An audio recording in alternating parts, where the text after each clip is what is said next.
Good morning. If people could take their seats as best they can. I believe there's been some arrangement made for a while, because I don't think the room is totally available during the time of the budget for people to be in another room who can't get a seat to watch Committee Room 2. So Committee Room 2 is available at the present, and I guess we're trying to make sure it's available through this meeting, but at least for now, if people can't sit here and they want to sit somewhere, they can sit there. So I want to call the meeting to order and welcome you to the special meeting of the Executive Committee to consider the 2020 budget. We acknowledge the land we're meeting on as the traditional territory of many nations, including the Mississaugas of the Credit, the Anishinaabe, the Chippewa, the Haudenosaunee, and the Wendat peoples, and is now home to many diverse First Nations, Inuit, and Métis people. We also acknowledge that Toronto is covered by Treaty 13 with the Mississaugas of the Credit. You can watch us on YouTube at Toronto City Council Live, or follow the meeting on your computer, tablet, or smartphone at www.toronto.ca/council. Are there any declarations of interest under the Municipal Conflict of Interest Act? And if so, please indicate the item number and the nature of the interest. And of course, there's a form to be filled out to accompany that as well. Are there any interests? Okay, well, I have one to declare, which is the usual one I have each year. And I would like to declare an interest in the budget as relates to the information technology and operating budget, the Toronto Police Services budget, TTC budget, and Toronto Community Housing budget as pertains specifically to the funds allocated to expansion and provision of telephone, wireless, internet, and television services.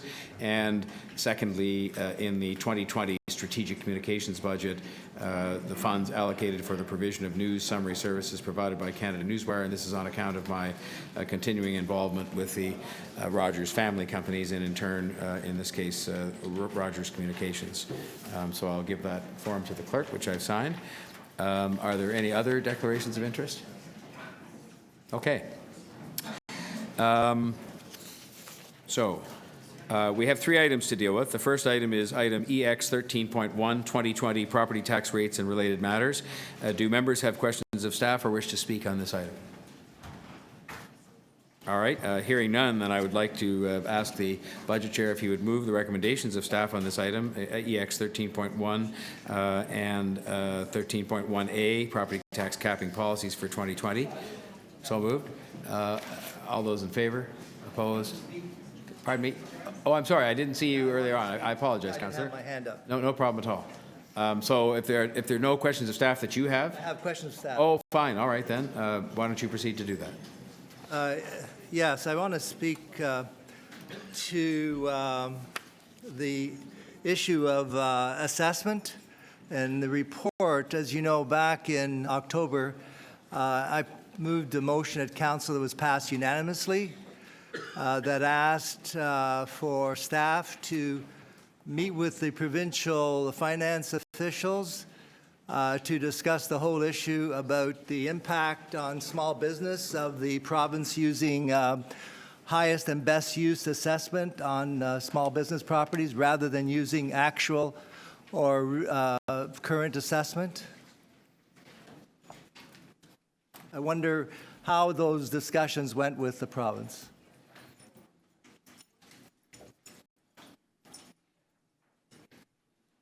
I will address that, and through you, Mr. Mayor. We are reporting further to Council on the issue of assessment at highest and best use versus assessment at current use. That report is coming to Executive in March of this year. We have, in fact, had meetings with the province and with MPAC on that issue. There are discussions taking place, but as you are aware, these are legislative changes that would be required. MPAC has indicated a willingness to look at the issue, subject to the province prescribing how it would be applied. Okay, so you have been meeting with MPAC and I guess provincial finance ministry officials? Yes. Yes. And as you know, in many main streets in Toronto, this is my ward, Avenue Road, Yonge Street, there is a policy in place by MPAC whereby they look at a property that may be a mom and pop store, and they look at that property and said, well, this could become a condo because there's two condos down the street. So instead of taxing it at the current use, which is a milk, and bread store, right? They tax it as it might be a potential condo development. Does that practice exist as far as you know? There has been plenty reported in the media on that particular issue. And what MPAC actually does is they look at market sales, actual sales of properties in the vicinity to determine the assessed values of properties.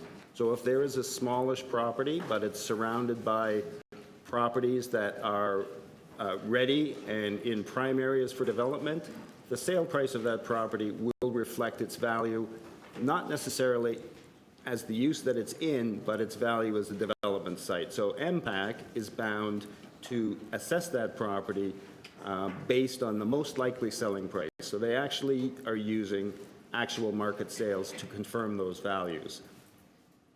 So the assessment will reflect what the property will actually sell for. Where that creates a problem in terms of tax increases, the city, and through the adoption of our tax capping policies, has protected business owners from those excessive increases, so that increases where the assessment is going up, the taxes go up, but it's limited to 10% of each year, 10% increase. Yes, and that is some policy. And was that capping mechanism agreed to by the province? Did they have to consent to the city using there was previously 5% cap, then they went to the 10%. Was that mutually agreed upon with the provincial officials? All of the capping provisions are set out by the province in legislation and regulations. The city has options as to what level of tax capping they will adopt. So the city can look at a 5% cap on increases or a 10% cap. City of Toronto has adopted the 10% cap for the last number of years. And as you know, many small businesses say they can't afford the 10% increase on the other 10% increase, the assessment before. So they're saying they want more than just the cap. They want a return to actual present use assessment. And the province in their legislation, I've handed out section 19 of the Provincial Assessment Act 1997, says that the city may request, the municipality may request the use of current assessment as opposed to the highest and best use. So has the city ever made that request to the province to deploy current or actual use rather than potential highest and best value use? Have they ever made that request? That was final question. Thank you. I will say, yes, in fact, the City of Toronto has. The minister has the ability through regulation to define a class of properties where the value in use is applied. So the minister can prescribe types of properties by regulation where they use that particular approach to come up with a value in use. The City of Toronto, in fact, a number of years ago, requested that the province look at industrial properties because industrial properties were seeing those increases because of the increase in value. The city requested that the province look at those properties and prescribe that they be valued on their current use as opposed to their development potential. So we have made that request in the past. Thank you. Thanks, Councillor Cole. Are there any other questions of staff on this EX 13.1 and 13.1A? Okay, speakers then. Councillor Cole. Yeah, thank you, Mr. Mayor.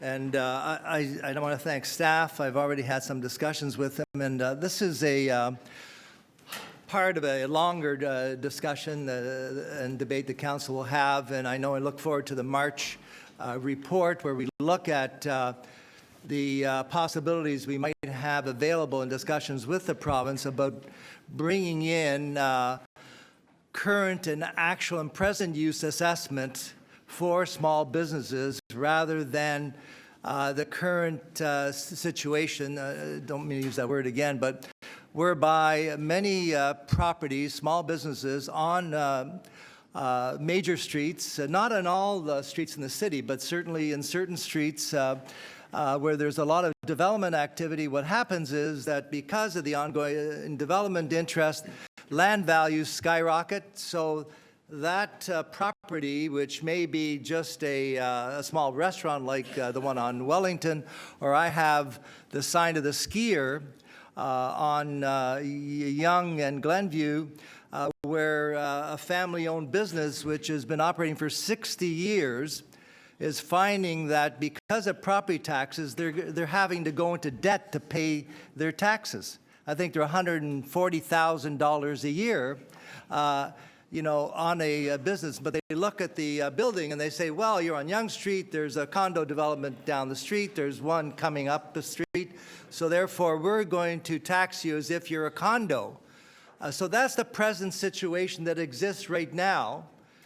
And it's not the fault of MPAC, or it's not really the fault of the provincial legislation, et cetera, but it's really the fault of a complex system, which really even Bay Street lawyers who get paid big money to deal with assessment appeals don't understand, because it is multi-layered. So I'm just trying to raise this whole issue about trying to protect our small businesses on our main streets, which are going through a very difficult time because, not only our rents, it's not unusual for them sometimes to pay $20,000, $30,000 a month to rent for a restaurant or something. Then you include the taxes in that, the staffing. So it is extremely challenging for them to operate a small business. And that's why you're seeing the corporatization of our main streets. All you see is the Starbucks brand, Shoppers Drug Mart. You don't see the individual store anymore owned by a family, because they cannot absorb, the $140,000 a year in property taxes. I mean, what do you have to sell? I mean, I guess that's why the marijuana business maybe will come into and is trying to come into all our main streets, because they seem to be able to afford. They don't care what the property taxes are. So I just think that we need to, as a municipality, we have to look at this thing and request that the province, and as we are doing now, I'm glad to hear that, in discussions about trying to you might say, maneuver this situation so we are using more current value and actual present use on small businesses. But as we know, Mr. Mayor, and you know full well, is that it's a fixed pot. So if we lower our assessment for one group, another group would have to pay. So that's why it's very delicate, and I think staff is well informed on this impact. But I know the Toronto Board of Trade has been doing some breakdown of the figures, showing that it's possible maybe to have the bigger businesses absorb some of the tax load so that we can, because they want to see small business survive also. So that's why I'm looking forward to the March report, where we can maybe look at having the deployment of actual present use in the assessment processes, but MPAC can't do it unless they get direction from the minister and change that. I know that Tabia is in discussions with the Ministry of Finance, and there's fruitful discussions going on there. So I just hope that as members of council, as we proceed down this road beyond this tax bill this year and our property tax details, that we consider this longer issue, which is very challenging for the whole city, and is very challenging, especially for small business, who sometimes are lost in the shuffle with this. So again, I thank you very much for the opportunity. Thank you, Councillor Cole. Anybody else wishing to speak? If not, I'll just say simply and I started the clock there, that to Councillor Cole and to all of us, I don't know that there's a need, because I think the City Council is now so clearly on record on this from past requests we've made to do the work that is being done to talk to the province about this. I certainly have not missed the opportunity with the senior people that I meet with, the finance minister, the premier and others, to remind them of how much we consider this to be a priority item. It's not one that sort of gets above the radar screen because it's complicated tax policy, as you said, but that we need to have them seriously look at this issue, and I think they are, and we will have a report from our staff in March. That, I'm sure, I say to Councillor Cole and others, will lead us to see how we're doing in terms of making any progress on this, and perhaps then step up the pace of our advocacy together with people like Tabby and others on this, because I think it's a very important matter.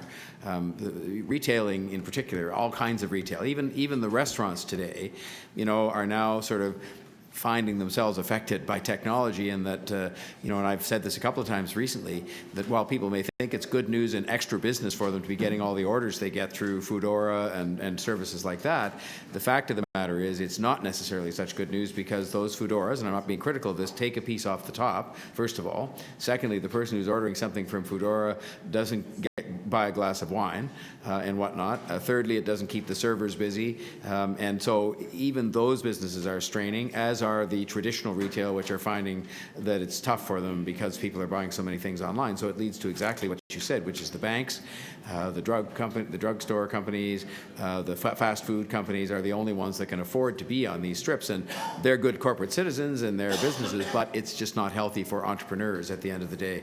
So I just am looking forward to that report. As you said, Councillor Cole, I think it's a huge item for all of us, but I think we're clearly on record, and that's why those discussions are happening. It's why the report's being written, and I think next month will be a very important month in terms of seeing where we stand on making progress to get something done about that. So we will look forward to that, and I'll just see if there's anybody else who wants to say anything on that, item 13.1 generally, and 13.1A, and otherwise I will call the question, because Councillor Crawford moved the recommendation of the adoption of the recommendations put forward.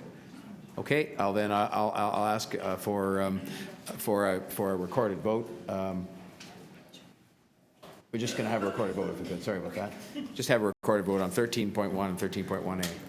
On the item as amended, all in favor: Mayor Tory, Deputy Mayor Minnan-Wong, Councillor Crawford, Councillor Bailao, Councillor Ainsley, Councillor Thompson, Councillor Pasternak, Councillor Nunziata.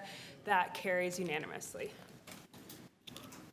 Then there is another item then, EX 13.3, which has to do with some additional City of Toronto reporting requirements as a result of Ontario Regulation 286/09, Budget Matters Expenses. And I think this is a fairly routine technical matter. And again, it is recommended by the Budget Chief. And if there's no questions of staff or speakers, I will simply call the question on that as recommended by the Budget Chief. This is, maybe we'll have a recorded vote on that again, given it's the budget. On EX 13.3, all in favor: Mayor Tory, Deputy Mayor Minnan-Wong, Councillor Crawford, Councillor Bailao, Councillor Ainsley, Councillor Thompson, Councillor Pasternak, Councillor Nunziata. That carries unanimously. Thank you. So here's how we'll proceed now with the main item here, obviously, which is the EX 13.2, the 2020 capital and operating budgets for the City of Toronto. With your concurrence, the City Manager and Chief Financial Officer will give a brief presentation on this item. We will then have questions of staff organized by service group. So I'll go through a list that I have in front of me here, and we'll go through one by one if people have questions on service areas. And then we will have speeches. And of course, at that time, members of the committee can place motions, if any, that they have. Is that a satisfactory way of proceeding with this? Everybody's okay? Very good. So on that note, and just to remind, I mentioned it to the news media this morning, but for those who are here, who I think most who are here as people, our guests, would know this, but at the budget meeting, we don't hear deputations because we had meetings out across the city in all the different city halls, so people in considerable numbers showed up there to talk about the budget, so we don't do that over again here, so it's just unusual because at most meetings, of course, we have deputations on all these items. So on that note, we would then ask staff, and I'll just say to them, in advance of that presentation, a huge word of thanks on behalf of the Executive Committee and the Council and the people of Toronto for the work that goes on. I think the day this budget's passed, in whatever form it ends up being passed next week, the next one starts, and it's just a year-long and very relentless task, and I want to say thank you to the staff and to the Budget Committee, because they too start their work fairly early on, and it takes quite a long time, and a lot of it's not the focus of a lot of attention, but it's very painstaking work. So who's going to come up to the table to Heather is going to, where did Heather go? There she is, making her way to the table.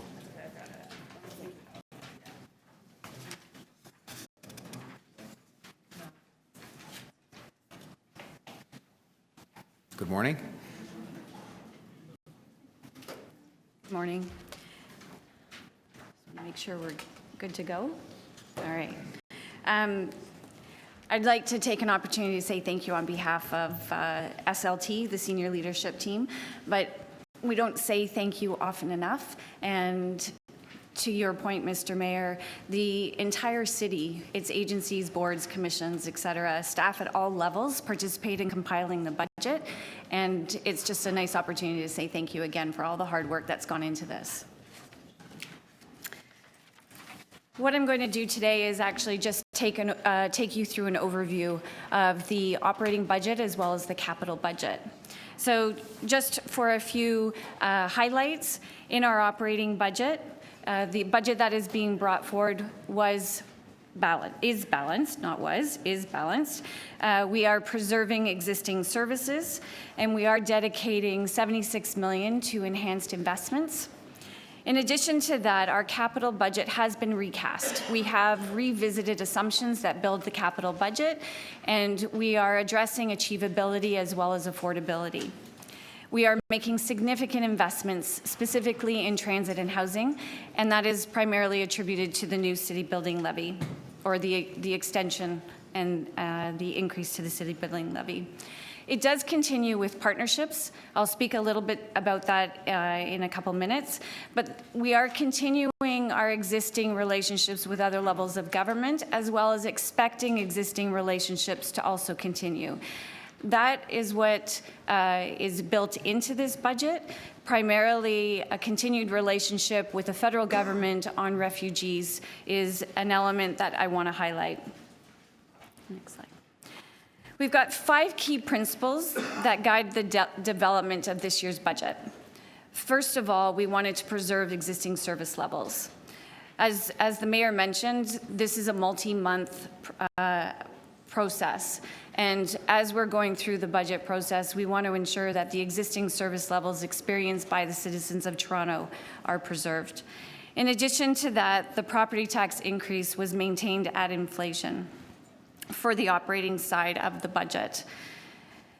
We do want to continue and ensure that we are supporting the council priorities such as transit, housing, and most recently, climate change.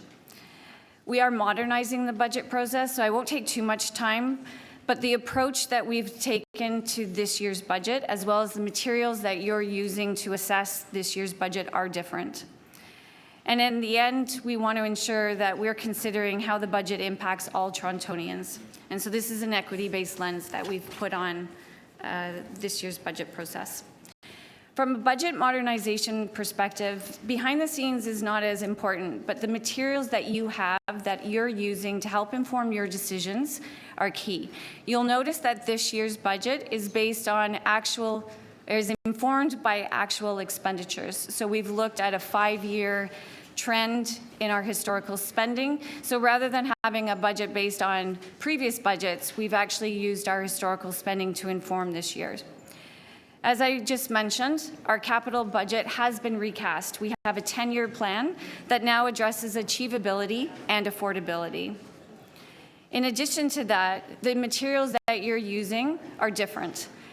We've tried to simplify the materials, but also demonstrate that we're looking at outcomes. We're trying to ensure that there is a solid understanding of the outcomes that we're trying to achieve when we're making investments with taxpayers' dollars.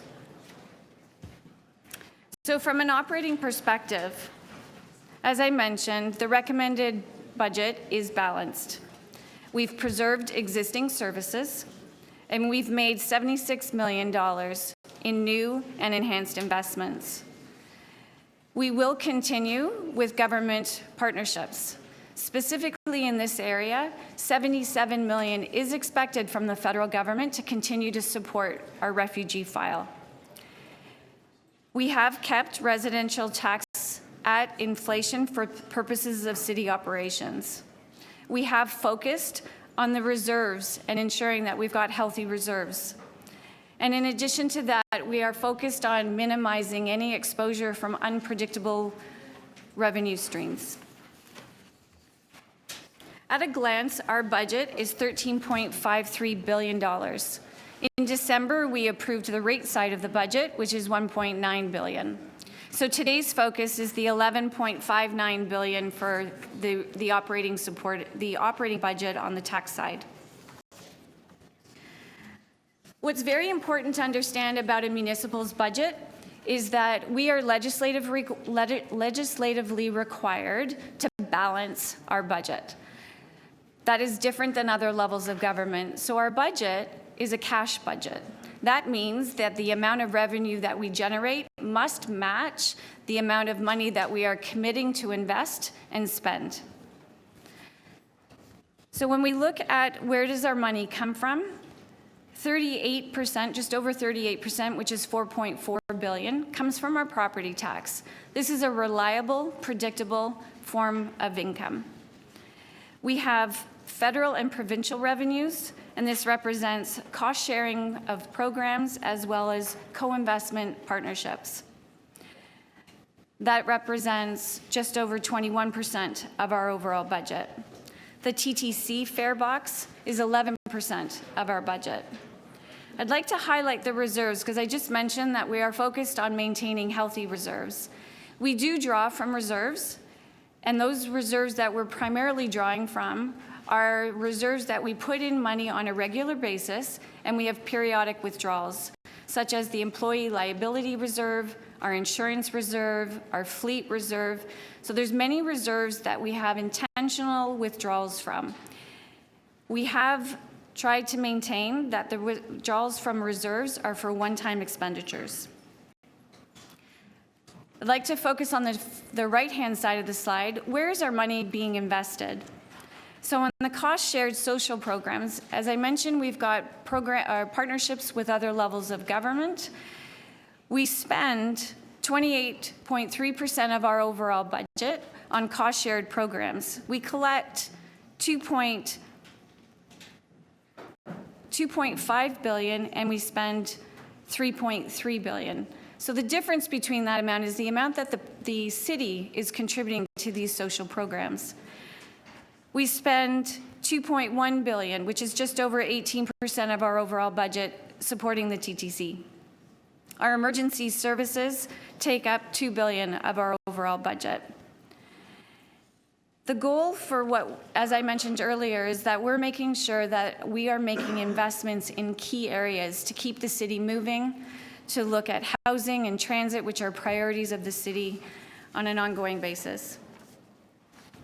Our investments, so this slide is divided into two sections.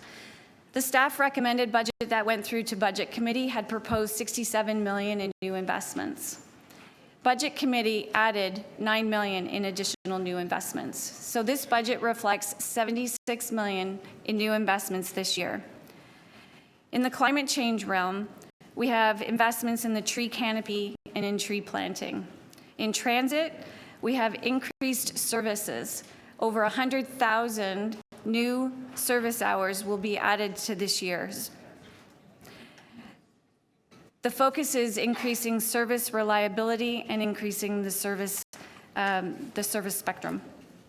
On a poverty reduction, we have low-income senior dental program. We have investments in youth hubs. On the safety and security side, we have additional investments in police and paramedic staff and Vision Zero support. In other city priorities, we are investing in intersectional gender equity within the city manager's office, as well as the planning for phase 3 of our transit fare equity. Budget Committee added, as I just mentioned, $9 million. We are investing additional monies in youth hubs and spaces. We're investing in our ravine strategy. And $1 million of our other city priorities is to fund the Police Service Board Missing Persons Review. We can't underestimate the need for partnerships. If you recall, back in December, we brought the value-based outcomes review that E&Y had done, which highlighted the need for the City of Toronto to partner with other levels of government to look at how we can keep our city moving and how we can address the affordable housing issues. Our budget expects that $77 million will be continued support from the federal government to fund refugees. A year ago, we did not have an agreement with the province, which now allows us to take dedicated resources that were originally earmarked for expansion and now invest in state of good repair. A year ago, we did not have an agreement with the federal government to co-invest on addressing the state of good repair at TCHC. On the operating side of our budget, our residential increase, as I mentioned, is at inflation, which is 2%. But consistent with provincial legislation, varying increases are reflected in other property classes, as you can see on the slide. The average residential tax bill will go up $61. In addition to our inflationary increase, we have an extension and an increase to the City Building Fund, which is a dedicated levy to address transit and housing.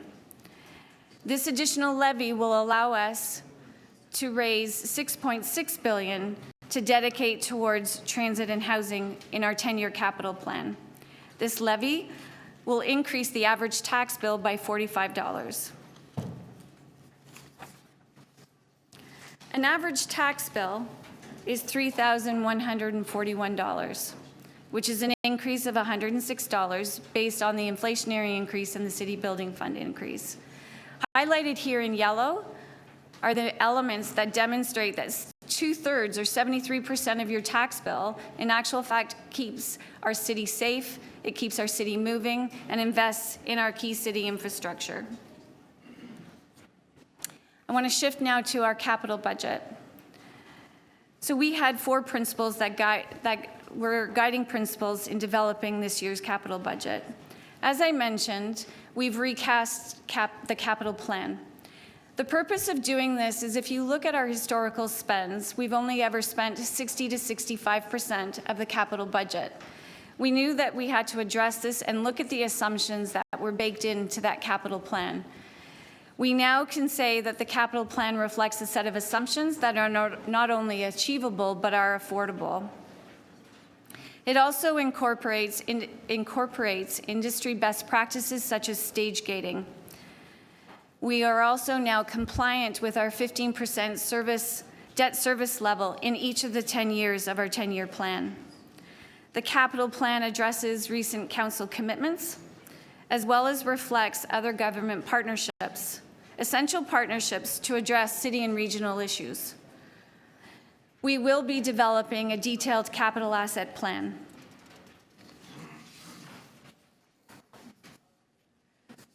From an overview perspective, we are investing $13.2 billion in transit, nearly doubling the investment in state of good repair from prior year. The City Building Fund extension now allows us to invest $6.6 billion dedicated to transit and housing.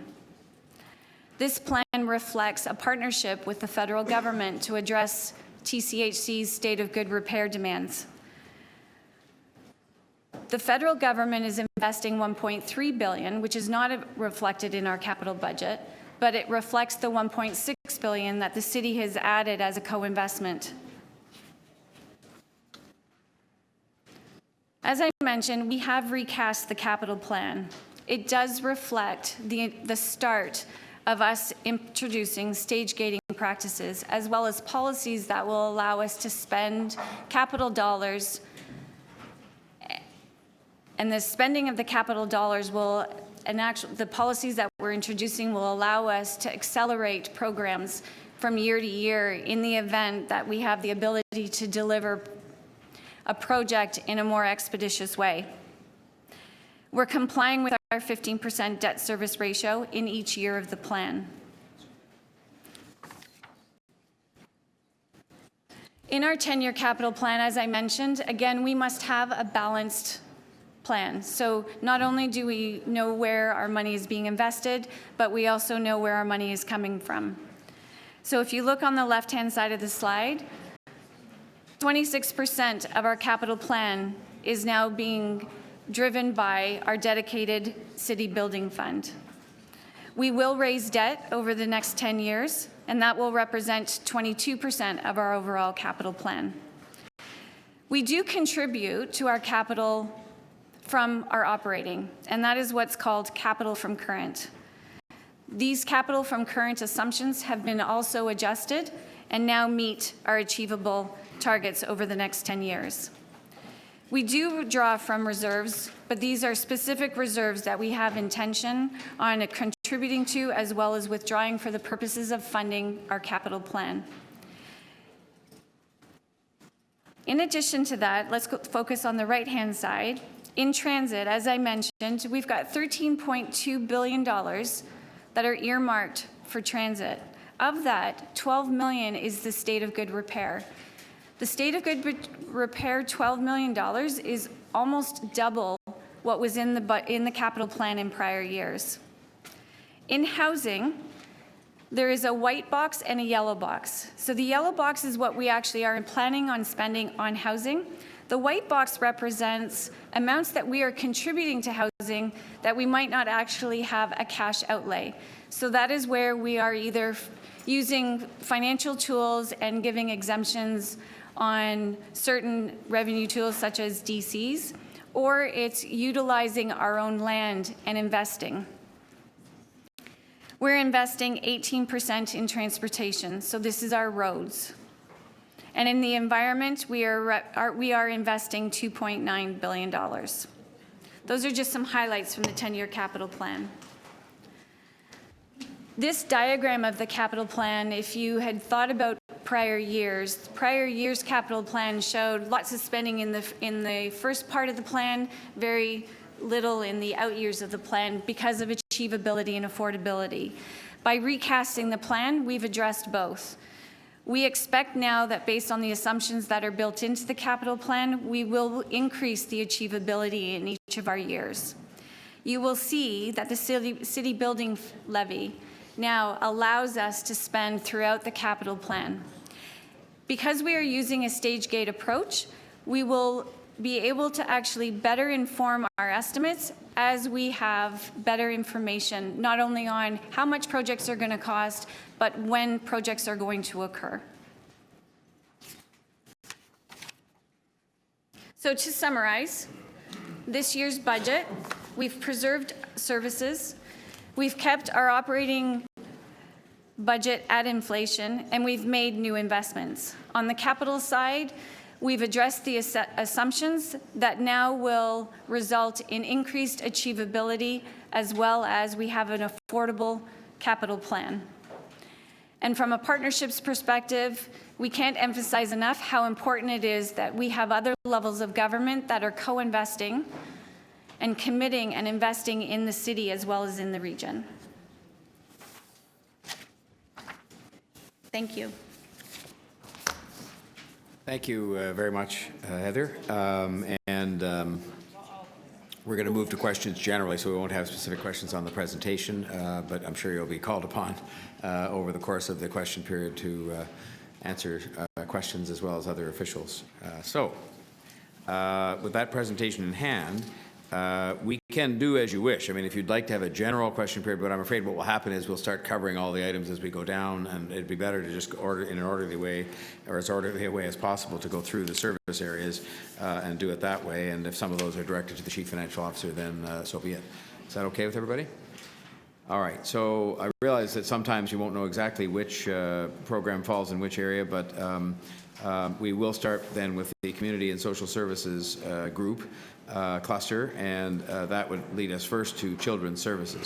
And I'm looking to see if there are any members not on the Executive Committee who are here to ask questions on Children's Services. Seeing none, are there questions on Children's Services from members of the committee? I see Deputy Mayor Thompson nodding. Thank you very much, Mr. Mayor. I wanted to ask questions around the absorption of the the cuts from the province in terms of how we've handled those and what the number of subsidies that represents in terms of our maintenance of the program because of the cuts from the province. Through you, Mr. Mayor. Ultimately, at the end, when we received our funding allocation from the province for 2020, the reduction was $2.8 million. That equates to approximately 186 subsidies. The city's net contribution has been increased this year, which is offsetting that provincial reduction. And then can you then help me to understand the formulation that was in place, and obviously the province is looking at changing the 80-20 formula. If that were to change, obviously to reflect their strategy, how does it affect our growth strategy for childcare in the city? So the province's cost-sharing policy changed in 2020. Previously, funding for growth and expansion was 100% provincially funded. In 2020, that policy change resulted in a $15 million reduction. So the impact was $15 million. That was offset by a one-time increase in core funding of approximately $12 million, which ultimately led to the $2.8 million reduction. So the cost share itself resulted in a $15 million reduction from the province. So is there an inherent risk for us if we were to continue to try to go alone in terms of our contribution, our investment in childcare services, and to allow the provincial government, for example, to essentially move away from that contribution? What would be the overall impact long-term for us? Could we actually afford it in the long run? Through you, Mr. Mayor, the growth strategy is very clear that it requires investments from all three levels of government, federal, provincial, and municipal. The city, through its tax base alone, would not be able to achieve the very ambitious growth strategy, which requires funding for spaces and subsidies and workforce compensation. So we were very clear that an investment from all three levels of government is required in order to achieve those results. Sure. And Mr. Mayor, I just want to make sure I'm asking questions in line with respect to the listing that's here, because I want to move. Deputy Mayor, to make it easier, I probably won't go, as I started to do, one by one, but rather just say in the community and social services cluster. So if you want to take any more of your time and ask anyone down the list, please go ahead. Sure. Thank you very much. I wanted just to turn our attention now to the $6 million that the mayor announced recently with respect to investing in communities, and that's being led by obviously community initiative and so on. I'm just wondering, with respect to the $2 million that's been allocated for the 10 areas, how will this funds be allocated, and what's the process in which residents can actually apply? Is there the whole application process, and when will that information be made available to our respective communities?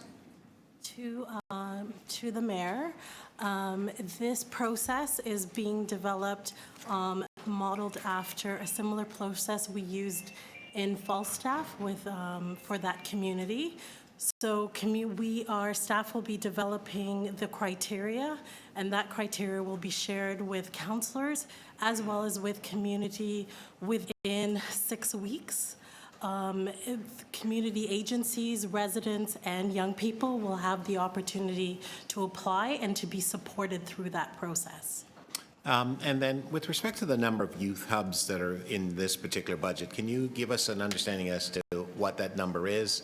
Additionally, we've heard from some in terms of commentary that sometimes the location of the hubs themselves present a problem because in certain areas of the city, young people from one area do not wish to cross into another area because of the challenges that they have in terms of relationships. And how are we handling those? Are we providing some other measures to help through other libraries and other resources as such?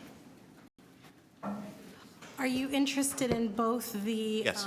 hubs in community centers Yes. as well as the hubs and libraries. And libraries, yes. So let me have my colleague first Thank start you. with the community I centers. think I'm at my 5 minutes, Mr. Mayor, but I'll wait for the answers to the question. Thank you. Through you, Mr. Mayor, the 10 enhanced use spaces that are planned for community centers, we have 10 currently, and so with the support of our youth outreach workers, we really work to break down those community barriers in terms of how youth are feeling safe and secure in accessing those spaces. But we do recognize some of those community dynamics in the way in which those spaces are located. And with these additional 10, I think we'll be in a better position to really cover a more geographical and equitable distribution of those spaces in community centers across the city. I would say, and I don't want to speak for my colleagues in libraries, but they would be taking, I'm sure, a very similar approach. Okay. Thank you. Okay, thanks, Deputy Mayor Thompson. Now, just so my colleagues are clear, we'll deal with the whole cluster here so that, and look, if people have questions, they run out of time, we can come back and go again. And Councillor Carroll, I see you've arrived, and you had asked if members not on the committee had questions. If you had questions on this cluster rather, we could hear those now, or if you're here for other items, same with Councillor Bradford, who I see has come in. So. Just a quick question. I know Councillor Layton does as well, though, in this cluster. But Councillor Layton, my goodness, that shows how bad my eyesight's going. Bradford, I'm not that bald. Come on. I I could cite a number of other distinguishing characteristics, but I won't. Yeah. Sorry, Councillor Carroll. Did you say you had any questions now on this cluster? Just one. In Parks and Rec, and it follows on Councillor Thompson's question. With the youth hubs that we've added additionally at budget wrap-up, we started down the path of asking this question of introducing them. Our Parks, Forestry and Recreation and TPL, Toronto Libraries, already providing a roadmap of how they would come on stream. I imagine that to do this number, largely they'll start in the fall. Through you, Mr. Mayor, we are already meeting on a rollout plan, and I would say taking a very coordinated and intentional approach in the combined expansion of spaces to ensure that we're able to really leverage them and cover as much geographic ground as possible where there are service gaps and avoid duplication, but also complement our services through what's being provided in the spaces and how they're being distributed, and the timing of them as well. So if it has to be rolled out, I'm assuming that some regard will be taken in terms of if you can't do them all at once, that if there are any that could be opened in time for the summer months, it would be in the areas that need them most.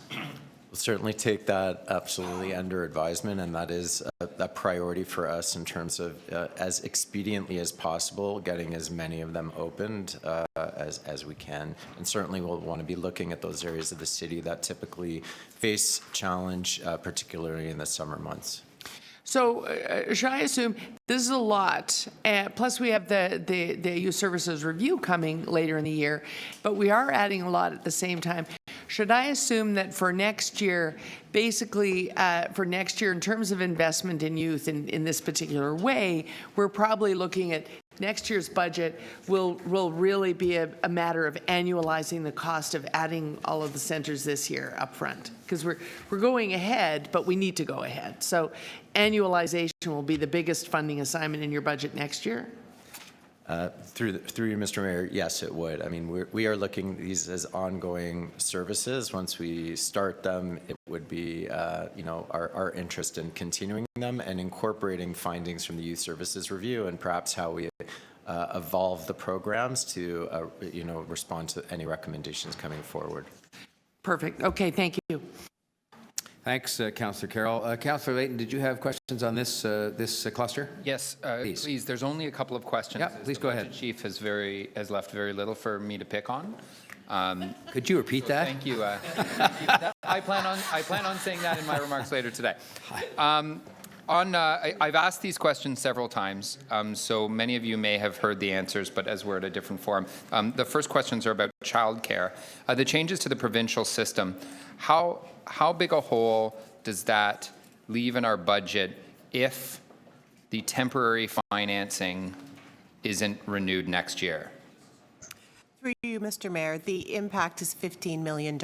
So the provincial cut to subsidies in the past budget was 15 million, and then they replaced it with 12 million of one-time funding, correct? That's correct.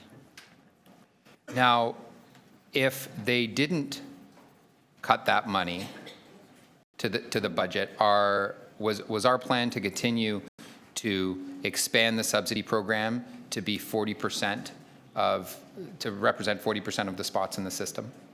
That's correct. If that funding had not have been reduced, our plan would have been to continue to expand the fee subsidy program. And if we didn't have to put plug a hole in our budget, what would the city have been anticipated to put in had the cost-sharing arrangement not changed in the 2020 budget in order to maintain the 40% subsidy versus full fee-paying ratio?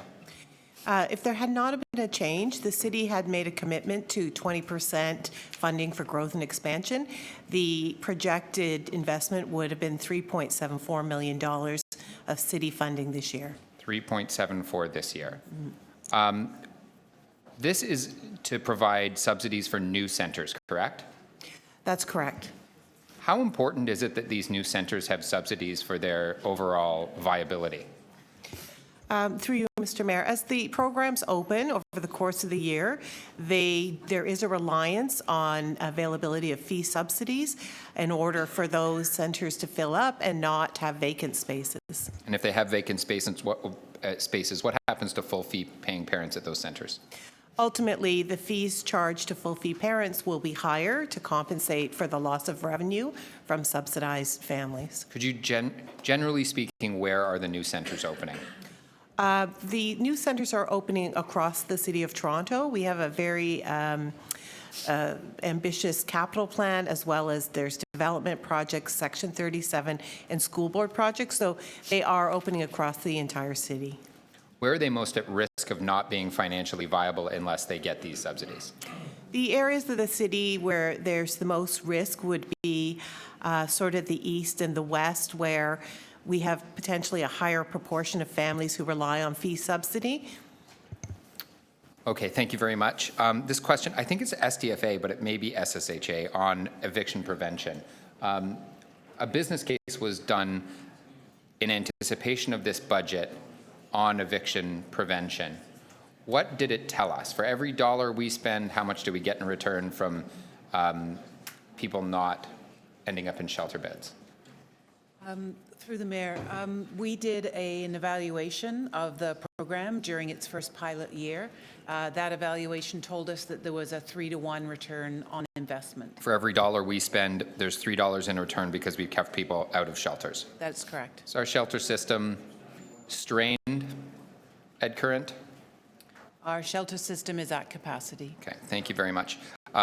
Just on that question, the number is quite high, but it also involves staffing. Can you just break down what the number represents and where the money would go if it found its way into the budget? Sorry, the number that we spend currently? Yeah, no, the number that's unfunded in the current budget on the EPIC program. So we're currently looking, if we just did a small expansion, sort of what we have now, would be looking at one additional staff person to manage the coordination and administration.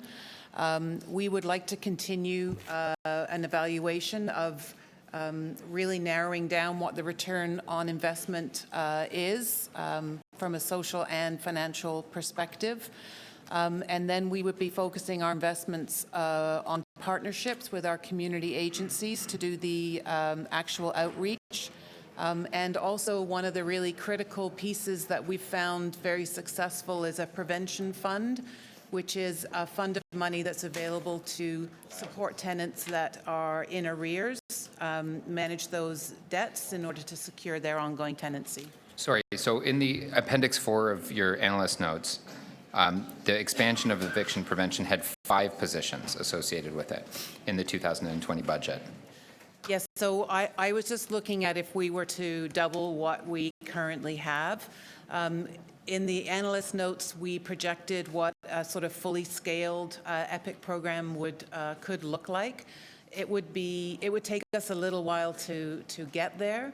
And also, you know, we would really focus on, does the city play a critical role in the actual deployment of the EPIC program, or is our role mostly as a coordinator and administrator for this program? But All right, I'll let, if Thank you want to very finish. much. You gave me extra time. Yes, I recognize that. Thank you so much. Thanks, Councillor Layton.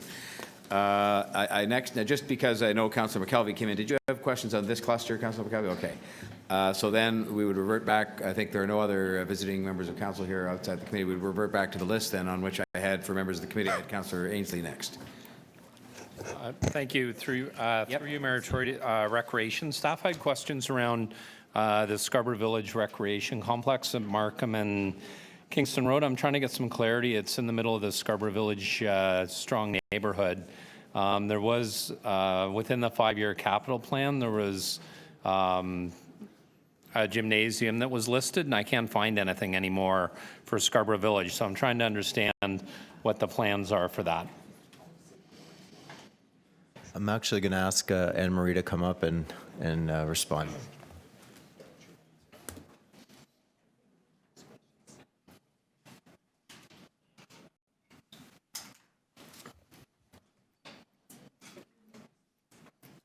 Through the mayor, I'll have to confirm in the budget, but I believe the additional of the gymnasiums were basically through the FMP.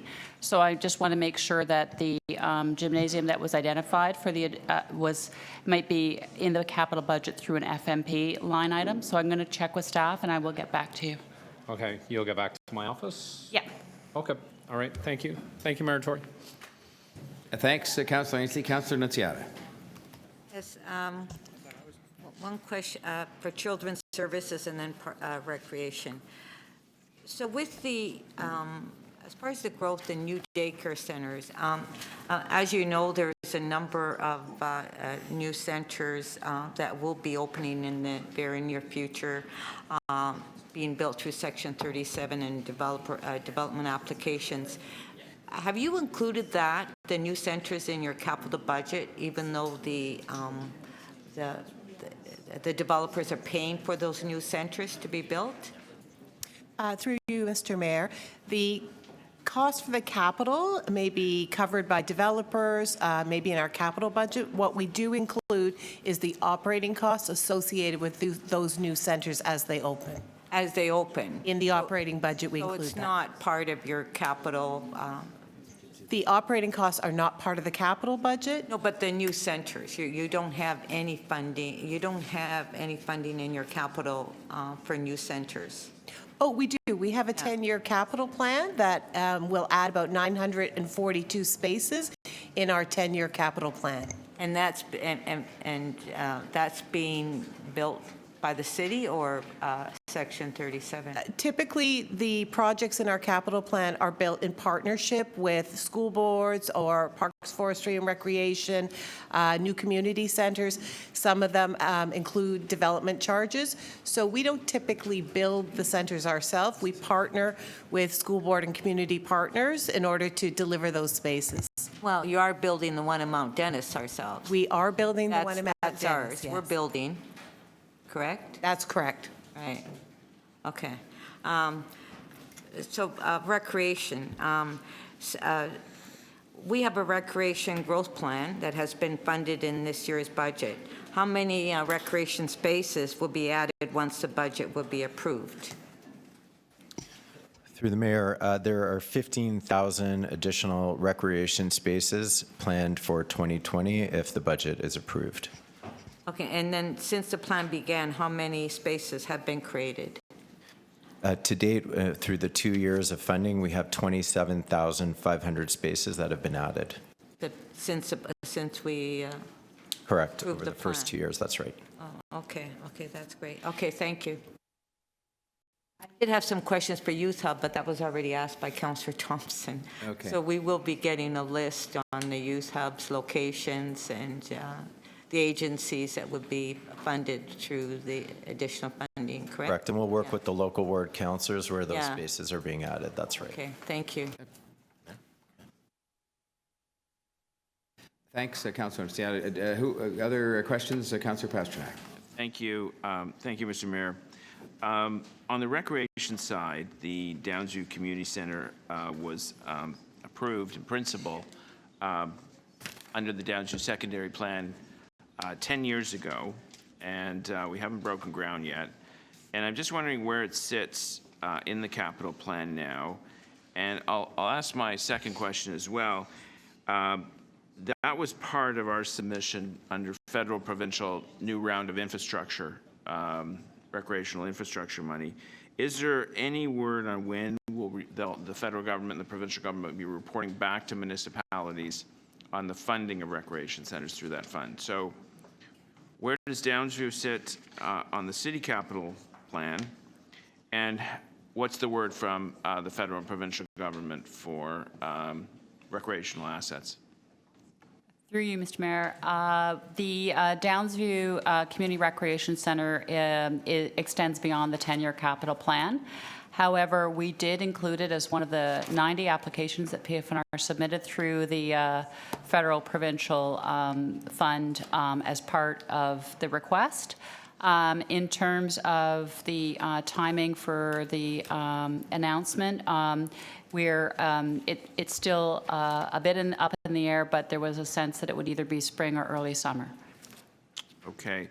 Back up to Children's Services. I know a lot of questions have been asked, and they focus on the capital. I'd like to sort of continue on from Councillor Nunziata's questions regarding the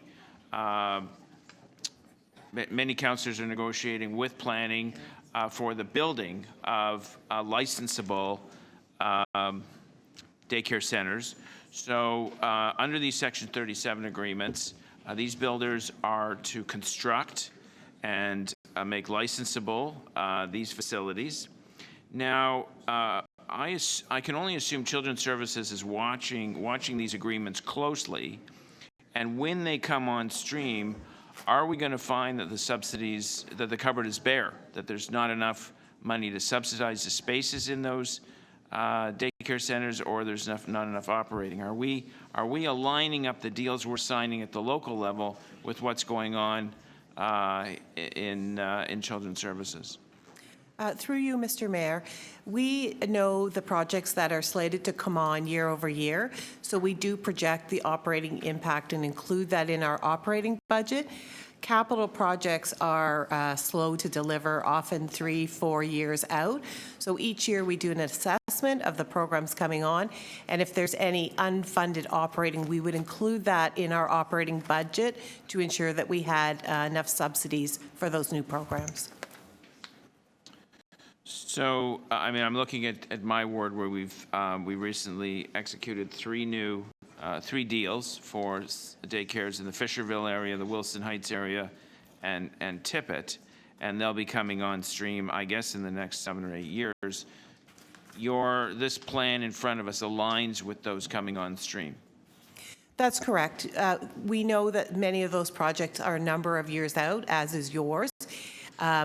We could have various different changes in funding from the provincial and federal governments during that time, which we have seen investment in growth. So we're always mindful of which new investments are being made available to us in order to support those new programs. And if there were to be a shortfall based on the projection, we would include that in our operating budget request. Okay, thank you. Thanks, Councillor Pasternak. Other questions on this cluster? Councillor Deputy Mayor Barlow. Thank you. I do have a couple of questions that I'm not sure if they're in this cluster or not, because I'm not sure where to find these funds. Funds for West Toronto Rail Path Extension.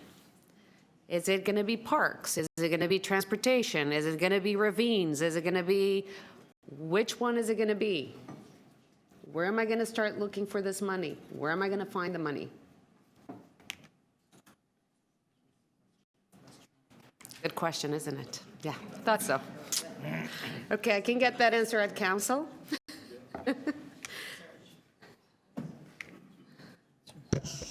Can you stop my clock, Mayor? I have a few of these. Yes, okay. Through the chair, the money for the West Toronto Rail Path extension is in the transportation capital budget.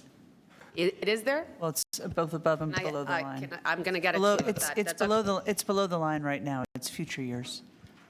But where it will come from is the transportation capital budget. It's a cap, now it's transportation. I think it's always been transportation. I think Okay. it's always been transportation. But to be clear, she's saying it's not there. It's below the line. Yep. The youth hub work coordination, and especially the work that, the extra funds that the mayor announced, which is great. I'm just wondering if there has been coordination, because there's also been some further investment from Toronto Community Housing. And are we actually coordinating those investments to make sure that we're getting the biggest bang for our buck with the youth investments? Are those youth hubs being coordinated with the further youth action that is being taken by Toronto Community Housing? Are we taking all that into coordination? So as part of the youth service review work that will come forward later on this year, staff from Parks, Forestry, Recreation, Toronto Community Housing, and the libraries are working and will be working further to coordinate those investments. Great. That's good to know. EPIC. I want to follow up on Councillor Layton's questions. You said that in order to double it, you needed one extra staff, some more funds. What's the total amount that you need in order to, this year, to double the funding of the program? So currently, we spend just under $1 million, but we also leverage some additional support through housing allowances, so the actual fund is about 1.5. If we added another $1 million, we could probably increase the number of families that we support to about 600. Still continuing to leverage some funds from other areas. Okay, good. Supportive housing. At Planning and Housing yesterday, we were talking a lot about how to do supportive housing and how to build supportive housing. Can you remind us again, what is the breakdown of subsidies that the city, like who does what up to now? So there are about 10,000 units of subsidized housing that, supportive housing that the city administers. About 20% of those we are cost shared with the province. It's a total budget of about $70 million, and I think our contribution is 20% of that. The only supportive housing units that the city solely funds were ones that were created for the George Street redevelopment. That's actually 150 new units of supportive housing at a cost of about $2 million. Okay, let me see if I get this right. You said we cost shared 20% of the units, or we cost shared 20% of the total cost? I didn't get that right. We cost share 20% of the operating of the existing 10,000 units. Okay. And so the plans that we have, we're now talking about investing some of in capital as well, which we haven't done before, correct? That's correct. And are we going to continue the conversations with the province and the Fed for the operating funding? How are we addressing that issue? Yes, we do continue to have those ongoing intergovernmental conversations. As I said, the majority of our supportive housing is paid for now by other levels of government, and our contribution has been mandatory cost-shared requirement. Okay. With regards to TCHC, I just want to make sure that we have this right. We had a interim formula for 2 years, and now this is the permanent funding formula. Does the permanent funding formula include the $160 million on a permanent basis for capital repair, so that, you know, we can assume that that is permanent and that not every year we're going to have to come back and fight and ask for that money? Can TCHC actually now program and plan their capital project, taking consideration that $160 million, as was not the case in the past, because every year we were coming, you know, with a big question mark if we were going to get any money for capital budget? Is that the case now? Is that part of our funded 160 million for the future? So to the Mayor, yes, the permanent funding formula contained both an operating and a capital component, and that 160 is part of that is incorporated into the permanent funding formula, but more importantly into the 10-year capital plan. It is incorporated? Yes. Okay, great, thank you. Thank you, Deputy Mayor Barlow. Are there other questions of staff on this cluster? May I just ask one, and it may cause a repetition of some information, but I think it is so important because I've made the point to the province very strongly of how important it is to us. Can I just go back to the childcare? And I have as a preface to the question, I'll say to the members of the committee and to the staff that in my meetings with the Premier, the Finance Minister, the Treasury Board President, the Education Minister, I've indicated this is a top priority of ours in terms of seeing something better than what we saw this year.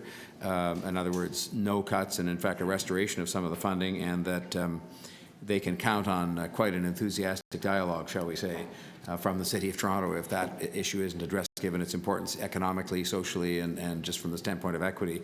Can I just be clear, have you make it clear to us again and to the public, take us through the $15 million and the one-time funding to cover that, what that could have provided for in terms of additional subsidies, what we stepped in to do with respect to our funding to maintain subsidies, because in fact I believe I'm right in saying we would have lost some otherwise. Just take us through that, because I think it's just good to have that on the record in kind of an orderly fashion in one narrative so that everybody can be very clear on that. To you, Mr. Mayor. So in 2020, our funding allocation for childcare was reduced for growth and expansion by $15 million. That was a provincial reduction. That was offset by a one-time increase in core funding of $12.3 million. That resulted ultimately, if that offset had not been there, it would have been about 1,100 subsidies that were eliminated. With the offset, the pressure was $2.8 million reduction in our budget, which equates to approximately 186 subsidies reduction. The city stepped in and contributed new net funding to offset that reduction to ensure that those 186 subsidies would remain in the system. That was an excellent, concise summary of exactly what happened, and so we'll leave it to the gods and to our advocacy to try and make sure that isn't repeated and that in fact things are made much better. Thank you very much. Okay. Now, what I would propose to do, having heard all the questions on that cluster, is just to revert a little differently with your concurrence to the following, which is, and I know it's dangerous because there'll be many people, in fact everybody that's here to speak on behalf of their own budget and answer questions will argue that they should be put to the top of the list, but I do see here people that represent huge budgets that could potentially lead to a number of questions, and there are people like police and fire chiefs here that I would rather have them answering fire calls and dealing with the safety of the city than sitting here. And I'd like to maybe just take a couple of those and deal with them now and see if there are questions. And if there aren't, that's fine. But and I apologize to those who may feel they should be on that list too. But I just think there are 3 or 4 that are really big budgets that otherwise fall down because they're in other agencies to the end of the day. And to have those people sitting here, and I hope we're not here at the end of the day, but I guess we'll see. So the biggest one, and I don't want to sort of immediately draw undue attention, but the biggest one would be the Toronto Police Service, and I saw the chief come in with Mr. Veneziano, and if you'd like to come up, we would call upon you now to see if there are questions for you. I know there's at least one from Deputy Mayor Thompson, and then we can see how it goes from there. So you're moving to vary the agenda then, Mr. I am, with the concurrence of the members. I didn't see any objections to it, so we'll do that, and then we'll maybe go next, just to put on notice, we'd go next to the Fire Service, the TTC and TCHC, just to sort of deal with those big budgets and see if there are questions on those, and then those people could be released to go about their business. And we'll try and move through all of this as rapidly as we can. So, welcome to the Toronto Police Service representatives and Deputy Mayor. Are there any members from not on the committee that wish to ask questions of the Toronto Police Service? Okay, then, and I should point out, this budget, of course, has been dutifully considered, including public deputations in front of their budget committee by the Toronto Police Services Board. So, but that doesn't mean we can't ask again here. So, Councillor Carroll, you were first then. Thank you. Yes. I'll just take advantage of the opportunity since the chief is here today. There were conversations in Budget Committee about the addition of officers and how much within that component might go to the neighborhood officer program. It's difficult for you to announce here's where they'll all be. It gets in the way of policing to some extent. But is it possible, if the officers are adopted, to at least do some consulting with local councillors, so that, you know, if there's a retirement gap or something like that going on in an area of concern, that may have, you know, if it was gap for a long time, the missing officer gets regularized in a way, but it's still a challenge from the perspective of the community. Is it possible to consult with local councillors after we adopt, just to make sure that they're being deployed in areas where they make the most sense? And if not, then we get an explanation for why something else makes more strategic sense? Thank you, Councillor. Through you, Mr. Mayor. There are a lot of moving parts to that. Yeah. And as we move towards a modernization plan, one of the key and critical components is the communication, and especially working through the board, having the opportunity of speaking to all of the councillors about what we're doing, why we're doing it, and what the timelines look like. I know that Superintendent Watts, and through his team at Strategy Management, had an opportunity to present to all of the councillors to give an update of where we are with the modernization plan, what it is, what we're looking at doing. That is key and critical in order for us to move forward. On top of that, my community partnership engagement unit had put in a proposal to have one sergeant committed to working with city, so that would provide an opportunity for that information sharing, so that we can have a comprehensive understanding from both avenues to make sure that we get it right. When it comes to the deployment issue, the strategic deployment issue, there are a lot of moving parts to figure out what we need to do in order to get it right. I can say that one of the key critical things that we've had is the opportunity for the shift schedule pilot, which we have now put out since January 27. Anecdotally, the feedback has been very positive. There are more officers that are out on the road, which gives us an opportunity for more proactive policing. And when we have that proactive policing, on top of the resources that I have dedicated to the community responsibilities, it also provides an opportunity for my priority response units to also engage with the community as well, too. So we have that layer on top of that layer due to the shift schedule pilot that we have.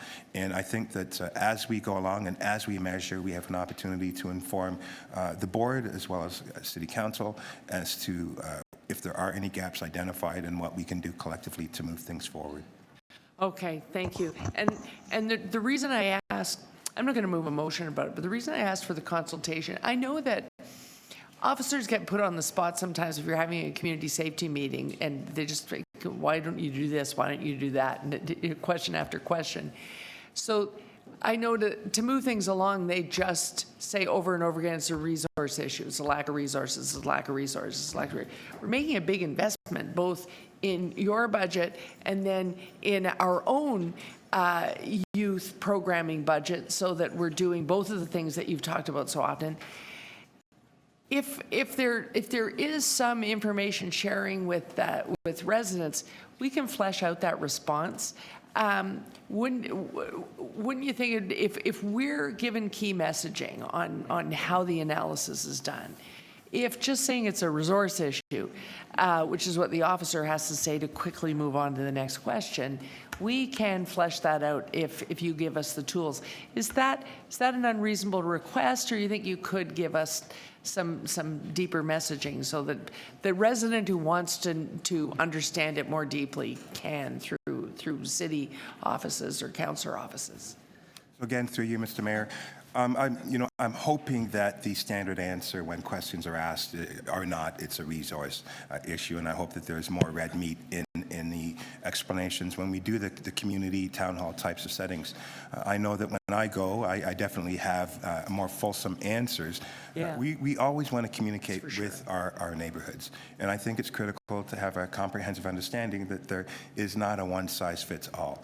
Yeah. Every district that we have has different issues, different needs, different prioritization. And with the feedback with our communities, working with our neighborhood community officers, and also working with the divisions, the commanders who go out there who on a regular basis are getting informed through the districts that they're working in, we can have the proper alignment to make the strategic and necessary decisions within those environments. On the go forward, if the answers are always it's a resource issue, then I think it's an opportunity to look for another source of information, and we will gladly provide that so that there is a comprehensive understanding, that everyone has an understanding of what needs to be done and why we're doing what we're doing. Okay, fantastic. Thank you. Thanks, Councillor Carroll. Deputy Mayor Thompson. Thank you very much, Mr. Mayor. Through you to the Chief. Chief, good morning and welcome. There was an article this morning in the Toronto Star. I don't know if you've had a chance to see it, but it talks about the fact that the police tickets have fallen to a new low in terms of 2019. So tickets for, distracted driving, issues around stop signs and other traffic-related matters. And I draw a comparison correlation to that in terms of the number of fatalities and issues that we're having in our roadways. I wonder if you could speak to that, please, with respect to what are some of the concerns and why is this a matter is so readily apparent in terms of as an issue as it's been reported in the media. Thank you, Deputy Mayor. And through you, Mr. Mayor, there are a lot of moving parts to it, and I unfortunately have not read the Star today, shocking. But I can say that I've heard that song before, and you have had the opportunity of working on the board and understanding some of the complications. If you take the correlation of because enforcement, there are less tickets, that means that there are more fatalities, then that's not an accurate assumption. So even if we take the last 2 years, in 2018, we wrote more tickets, but we had more fatalities than we did last year. So we wrote less tickets than we did in 2018, and we had less fatalities. And I can't remember the year, but there was a year when we had 92 fatalities, and we wrote a substantial amount more tickets. Our role and responsibility, if we're going to get it right, is having the awareness, the enforcement, and the education piece, those three factors. And we know that the awareness and the education piece makes us less reactive. The enforcement piece is reactive. That means someone has done something and we've issued a ticket. We are hoping to work with the city through the Vision Zero 2.0 to make sure that we get it right. And when we use that methodology, what it does is it brings all stakeholders to the table. So, case in point, when we speak of Yonge and Eglinton and the approach that was taken, that is the proper approach. It is bringing private, public sector to the table. It is bringing what the issues are, in that particular case, contracting and builders to the table, and collectively working on those opportunities. You want to ask another question? Yes, I do, because I only have 5 minutes, unfortunately, Chief. With respect to the resources as a result of the budget, because you'll be able to expand your resources, how might we see a change with respect to the integration with respect to Vision Zero? And then also ask you, how could technology assist you and your department to enhance the opportunity in terms of improving road safety? Thank you, Deputy Mayor. Through you, Mr. Mayor. So we've got a couple of things. So number one, with the shift schedule pilot, what that incorporates is more proactive policing. So it's an international standard for communities being safe. There's a 70-30 model. 70% is the enforcement, 30% is proactive. In that proactive, we will be creating measurables to see what our officers are doing, and within that, there will be more traffic enforcement. So I will make the bold assumption that you will see higher numbers when it comes to the enforcement aspect of traffic issues across the city. And we've had the discussion when it comes to technology. We've done the research, I think, back in 2013 when I was deputy. And in that report, we spoke to that cities that incorporate can have a 20% reduction in fatalities. Working with the city, we hope that we know that the pilot is coming out, but there will be more opportunities of utilizing technology to deal with the dynamic difference of traffic flow in our city. Okay, thank you. So, Chief, I have one final question for you. The, gun crime and gun violence and the proliferations of guns into our society and so on. Given this budget and given the resources and so on, as it relates to these particular issues, what are some of the key things that keeps you awake at night in terms of things that we could do, should do collaboratively and so on? And I realize that it's not just a policing issue on this particular matter, it's a community collaborative issue. So at night, what keeps you awake with all of these factors going on? Thank you, Deputy Mayor. Through you, Mr. Mayor. High-risk offenders are what are critical if we're going to have an opportunity of seeing a significant reduction. There's a tremendous amount of resources that goes to at-risk, which is necessary. That deals with past behavior and what our future looks like. High risk is present behavior. If we don't include the present behavior in our communities to see what the future looks like, we are going to fail. The high risk are responsible for most of the shootings. It's not the vast majority. And I think that there are opportunities, if we work collectively, to figure out what are some of the strategies that we can put in play for the high risk offenders. I think there's an opportunity that we as a city will see reduction in the gun violence across the city, working in partnerships with our various agencies. The mayor has worked with the province as well as the federal agencies to look at what the strategies are in place that we can do for those opportunities. Thank you. Thank you, Mr. Mayor. Thanks, Deputy Mayor. And then I had next Councillor Ainsley on the police budget, and then we have Councillor Pasternak. Thank you, through Mayor Tory. So very similar questions, 43 Division in Scarborough. So I have monthly town hall meetings. The number one complaint that I get from residents is around traffic enforcement and speed enforcement, in particular with Vision Zero. 43 Division has one dedicated officer. They've been supplementing with other officers when they aren't busy, but I was told that 5 years ago, there were 6 dedicated officers at 43 Division. So I'm trying to understand, my residents are trying to understand how we're enforcing Vision Zero and how to get those complaints down. And thank you, sir, and through you, Mr. Mayor. A couple of things to that we need to understand. First and foremost, every officer is responsible for traffic enforcement. The proactive opportunities were not necessarily there compared to other years. When we talk about our shift schedule pilot, this will provide an opportunity for more proactive time for more enforcement. I have 120 officers that are fully committed to traffic enforcement solely. On top of that, we have various initiatives throughout each district as to what the issues are and concerns and what is the methodology. 43 Division, for example, has a lot of straight, flat roads. It's like the Indy 500. When I go downtown, it is a congestion issue. And then what happens is the displacement through the side roads, people are going at Mach 1. So utilizing and working with the communities, and your community will have different issues and different approaches with respect to what needs to be done for the reduction. But on the other token, it is 2020, and I can tell you, I believe 43 Division has a very high number of shootings right now, which is an anomaly. So from a prioritization piece, both incorporate loss of life and are critical and important, and how we strategically work, utilizing all of the resources to have the answers that are necessary are critical. So the more the community informs us of what we do, we put strategic deployment. We put the officers in those places. Those are intelligence-led details that are given to the officers, and now when we have more proactive opportunities, that means more officers can work on the intelligence-led aspects of that particular community. Okay, thank you, Chief. And then I wanted to know, so when I put a complaint in, or my office puts a complaint in about speed enforcement on a given street, can a mechanism be put in place so that somebody at 43 Division can get back to me and say, your complaint's been heard, we had a car on this day for 2 hours, just so I can get back to residents? Because I'll make the request and then I don't hear anything, and then I hear from residents who'll say, I never saw a police car on Dale Avenue, for example. Yeah, and definitely there's a mechanism to make that happen. So yes, that will be done. And then my final question, I just want to ask about open data. And so there was a request at City Council. I appreciate the open data portal Toronto Police Services has now, but there was a request put in Council a year ago to have that data transferred to the city's open data portal. I understand it was supposed to be done in September, but it hasn't taken place yet. I definitely, I think we're one of the very few law enforcement agencies in North America that understands the importance of open data, allowing communities to take partnerships to help keep our communities safe. That's something that I certainly will look into if we were supposed to have this done, and I'll definitely see what the gaps are with respect to the go forward to make sure that whatever we can do, we will do. Okay, all right. Thank you, Chief. Thanks, Mayor Councillor Tory. Inslee. Councillor Pasternak. Great, thank you, Mr. Mayor, and thank you, police, for coming in.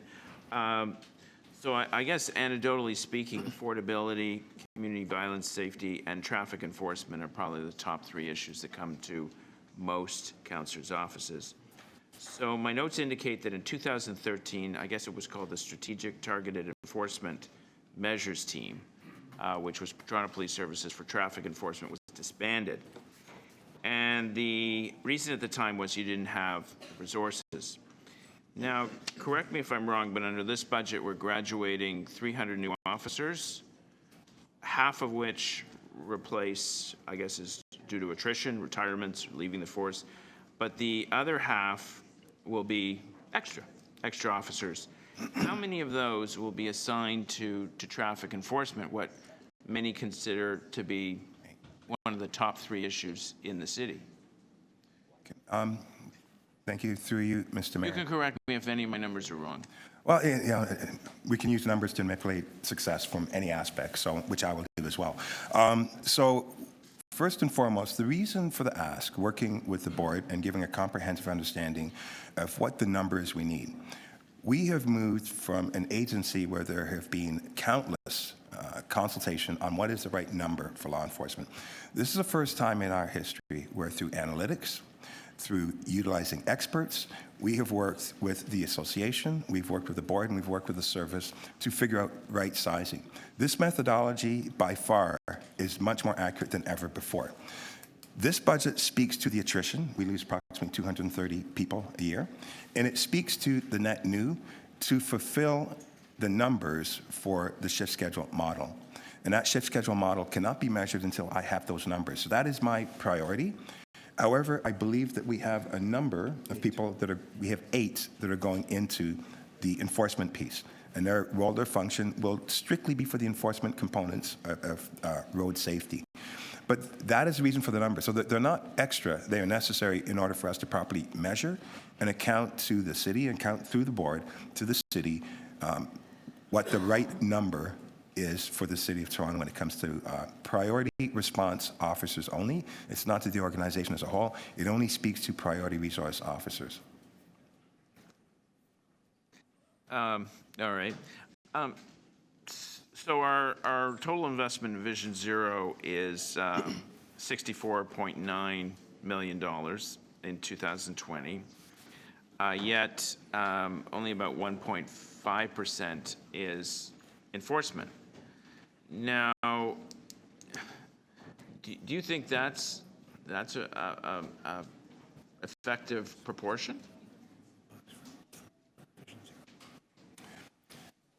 Well, you know, through you, Mr. Mayor, if you give me more money, I will do more things. Full stop. But I can certainly appreciate the concerns that are going on right now because you've got 100 hands in one basket. And how to distribute those funds are the complexities.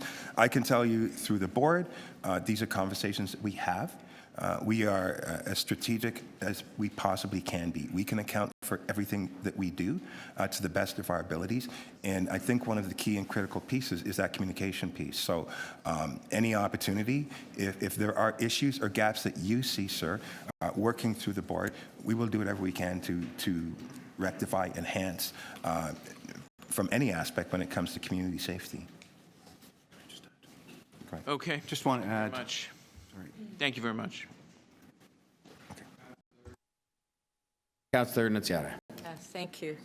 Well, in my ward in particular, it's gun violence. But I just question, and I want to say that the officers at 12th Division has been working with my office, and we do get updates from the police when we file a complaint, and we have that really good relationship with the officers at 12. So thank you for that. The problem that we have with gun violence, and as you know, is the repeat offenders, and that's where bail conditions come in. And as you know, we've been asking the province to work with us to amend legislation because a lot of them that are on the streets and you hear them are repeat offenders and that they have been arrested and then they're on the streets 2 weeks later shooting. So can you tell me what is the status of that and how we're working together with the province on asking to amend that legislation? Thank you, Councillor. Through you, Mr. Mayor. I like the communication that is taking place right now, specifically as we deal with the issue of street gang violence. Mayor Tory took the opportunity of having the GTA agencies with the mayors as well as the chiefs from the GTA. Also, the provincial provincial entities and the federal entities were there to hear what the issues were. And I can tell you collectively, when it spoke to bail, that was a collective issue right across the GTA. So this is not just a Toronto-centric issue. It's right across the spectrum. Any touch points with the street gang violence, bail was an issue. We definitely spoke to the province and to the federal counterparts, and they said that they're going to walk away. They've heard us, and they are going to figure out what they need to do to help our communities look at that to see what can be done. It is out of our hands, but the important piece has been that awareness piece. People are aware of the concerns. We've provided the playbook as to what is going on in our city, and so it's a matter of time to see what the actions are, or the action items will be to assist us when it speaks specific to bail and the justice system. And I'm more concerned about bail with firearm offenses. I won't speak to the bail as a whole. It's a lane that I really don't want to get into, but when it speaks to bail with firearm issues, I think that that's something that is a burning issue with this city specifically, and some of the methodology that can be incorporated to keep our communities safer. Okay, so we're just working with the province and waiting for a response from the province. And through you, Mr. Mayor, we're not waiting. There are still active plans. I've changed some of the deployments with my resources specific to street gang violence. I've said countless times, we're not going to arrest our way out of this, but I can tell you our lane, which is the reactive lane, is a lot more robust, has a lot more hyper-focus on those individuals that are bringing firearms into the city and shooting them, and working with our other agencies, because we know that 80% of the handguns that are coming in from across the border. So there's a meeting in the very near future working with the CBSA to see how we can collectively enhance. We have a good relationship now, but are there opportunities? Are we missing anything to enhance those opportunities to help reduce the firearm prevalence that's taking place in our city? And my next question is, because in some areas we have problem establishments like bars and that, where we have a lot of issues with, and the police are constantly enforcing. There is a lot of violence and we have now a better relationship, the police and the province, on some of these issues, communicating these issues that are happening within our bars, where there's violence and liquor licenses, and so we have that better relationship now with the province on communicating these issues directly to them so they can take appropriate action? Well, we have a working relationship. I think that there are opportunities for better communication, and I say that because the licensed establishments that correlate with street gang violence are a little bit different than the licensed establishments that are over-serving and things along those lines because of the community safety aspect. I think strategically, right across the city, we have some hot spots, some bars that do house street gang folks, and that is an issue, because a lot of things can circle from those locations, and it does erode the safety aspects within the geographical spaces where these spots are located. So I think that we could have stronger alignment with the province on that and the licensing. We've got a strong relationship with the city and the workers that work with us collectively, but the buck stops with the province with respect to that. Right, okay, well, thank you. Thank you, Councillor Nattadi. Any other questions on the police budget?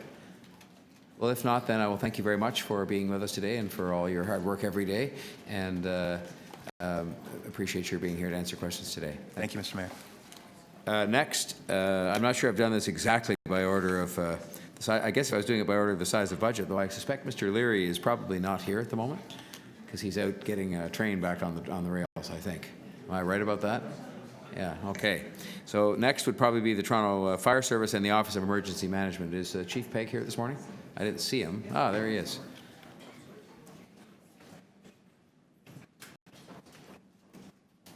Morning. Morning.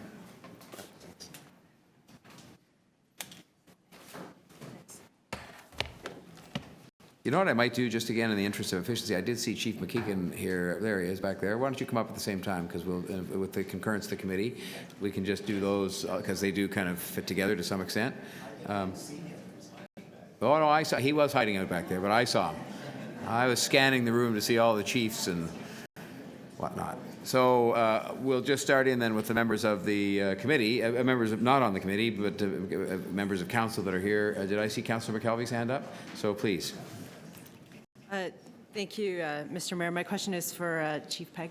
Can you just outline briefly what sort of study you're doing this year to look at distribution across the city? And are you expecting that over this year you'll be preparing? What updates will we expect to see through the budget next year?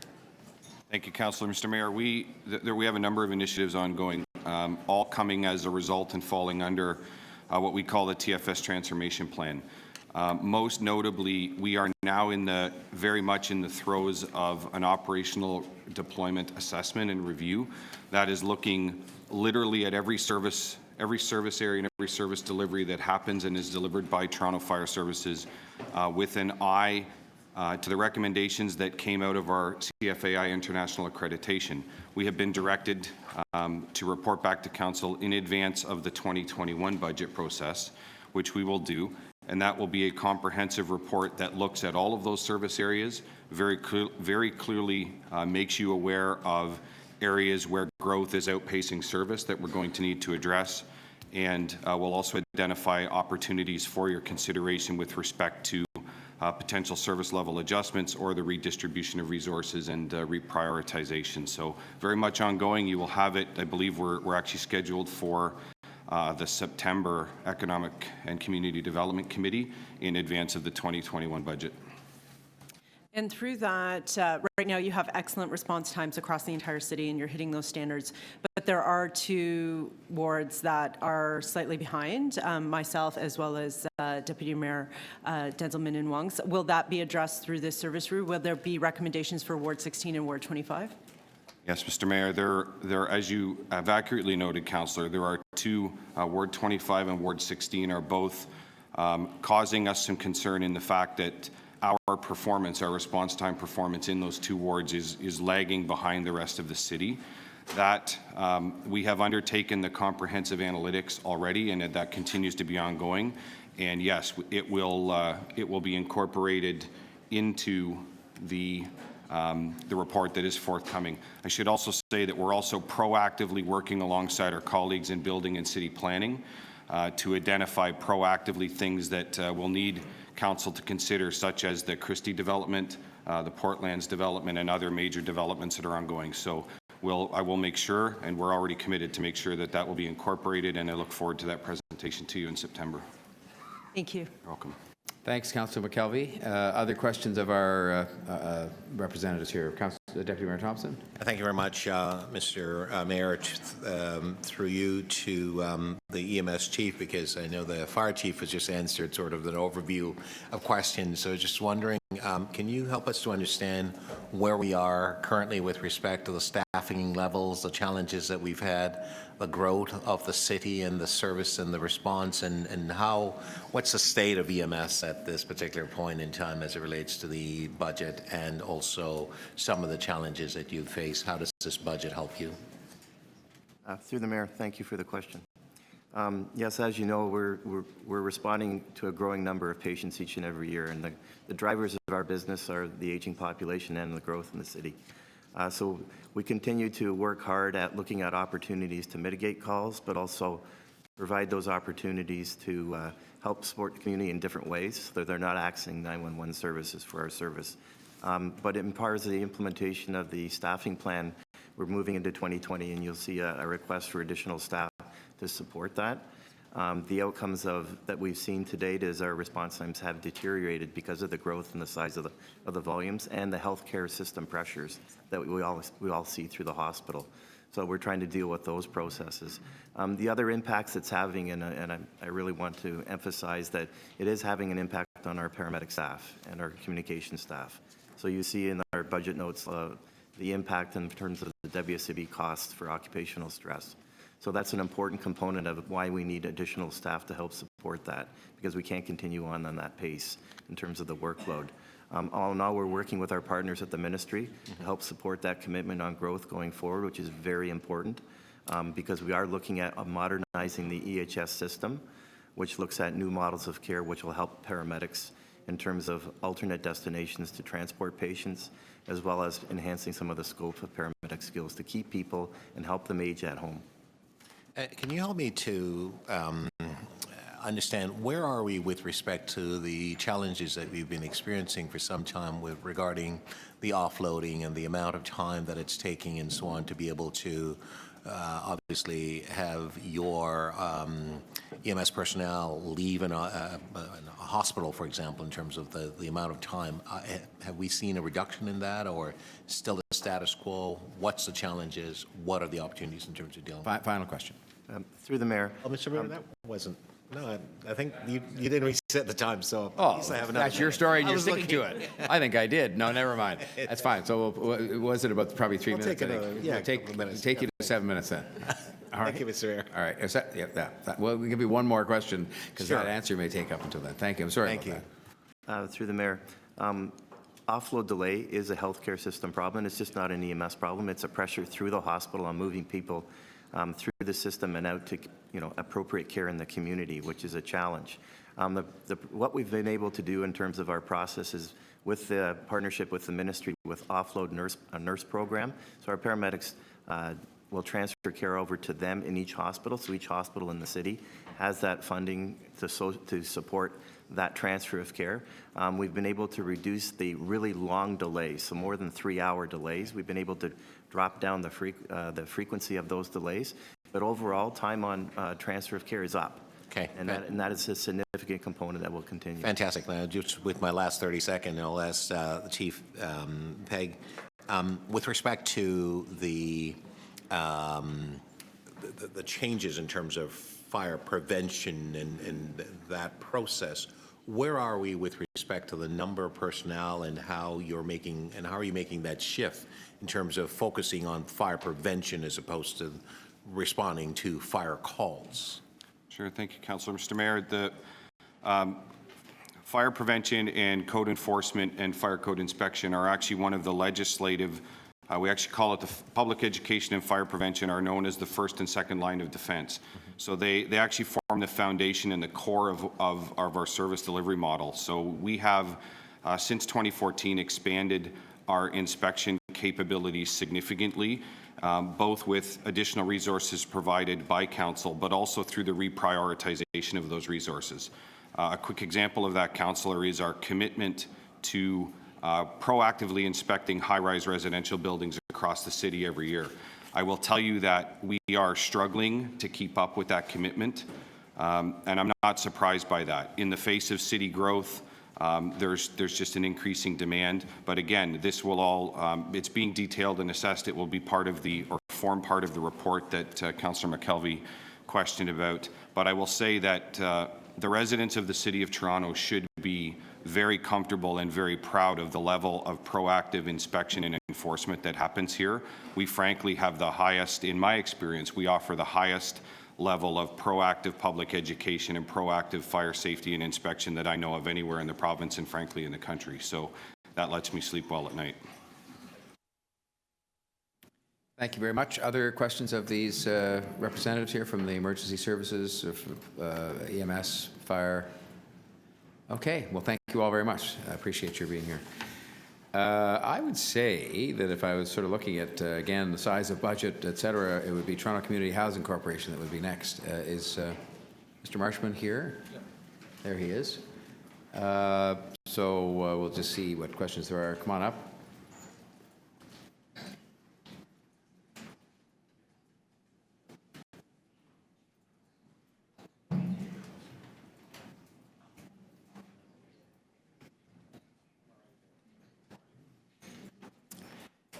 Welcome to all three of you. And so I'll ask first if there are questions from people not on the committee who are here from City Council. Any questions of the TCHC group? Councillor Carroll. Yes. It relates to an experience that I had recently in applying Section 37 funds to TCHC for use in doing some work within the property, and work that is really in a way growth related, because it's in a project near revitalization. It's going to get what it needs built in, but there needs to be broader youth work done for the tenancy around the whole area. So it was possible to apply the Section 37 funds. But what I'm wondering is if this should become something that we do more often. Has the board looked at rules about, we're going into a model that's really focused on just making sure that you get your properties fixed and in a state of good repair, et cetera. If we start to move into the realm of, now we have these revitalized properties, we have joint properties where TCHC has moved in. If there are Section 37 opportunities on board, but the operating impact of capital should be in a city division, is the board looking at that? There's been a history of, well, no, we don't mix on TCHC property, we'll do it. But if there are abilities to invest on the property, and it's a mixed property now, is there, or does policy follow budget to make those things more easy to implement? Thank you very much for that question, Councillor, and through you, Mr. Mayor. In 2019, I do not recall that was a discussion that we had at the board meeting. I can certainly take that to the chair. I think I would also seek the council of the city in terms of their wills and wishes in it. But I think ultimately we would get a better decision if we did that. But we would have to move a motion to direct that conversation happen. I think I'd have to defer to city staff on that particular piece of it, just to, on that question. Okay. Thank you. Yeah. Thanks, Councillor Carroll. Anybody else from outside of the exec committee want to ask questions of these representatives of TCHC? Members of the committee wanting to ask questions. Councillor Deputy Mayor Thompson. Thank you very much, Mr. Chair, through you. What's the state of TCHC these days? Boy, there's a question with a short answer. I don't have that much time. I was going to say, do you get 5 minutes or 5 hours to answer that question? I would say just 2 minutes. It is in summary, it is improving. We are becoming much more focused on on our landlord activities. We are becoming more disciplined in how we are looking at the outcome metrics of the organization. We've developed about 22 service quality metrics, and there have not been service quality metrics in the organization before, so we are starting to roll that out. And I would say probably in Q3 of this year, we will now start to have enough data to track that, and we can, ideally it's used for us to help us develop the business, but I'm sure that we'd be glad to share it with the appropriate parties and obviously with our board as we go through. Certainly as it relates to capital, so that's the operating focus, Councillor, through the capital budget, I think it's, well acknowledged that we now have for the first time a fully funded plan, and I think, once council approves this budget, assuming that there are no changes to our capital plan, that we will actually have a fully funded commitment through the capital budget of the city, which allows us to plan with certainty how we spend that money. And it's a more efficient process. Sure. I have questions around communications with your residents. One of the big complaints I get often is the lack of communications, as well as the lack of response when they actually put in a service request and an order in terms of procedures and so on. I'm just wondering, how can that be improved, and are you aware of some of these concerns? Yes, I get a considerable amount of communication directly from tenants, so yes, I'm very much aware of that. And I think there's a twofold, broad-based approach to that. Certainly with regard to formal and broad-based communications with tenants, we are looking at how we be more effective and make sure that we are giving the tenants the right amount of information at the right time. And so that's been, something that's a kind of a big macro piece. Certainly the work that Sheila Penny is doing, our Chief Operating Officer, with the structure of the hubs and the regional focus that we have in bringing these clusters of teams together to deal with tenants and own the tenant experience. And I will turn it over to Sheila for the specifics. Certainly, I echo your view on Sheila, so I'd just like to state that for the record. And secondly, I appreciate, the double-edged sword of getting capital funding, having gone through some renovations, on my own properties over the years, it's a very painful process to go through. So we try to move those as quickly as possible, and I will turn it over to Sheila to give you some specifics.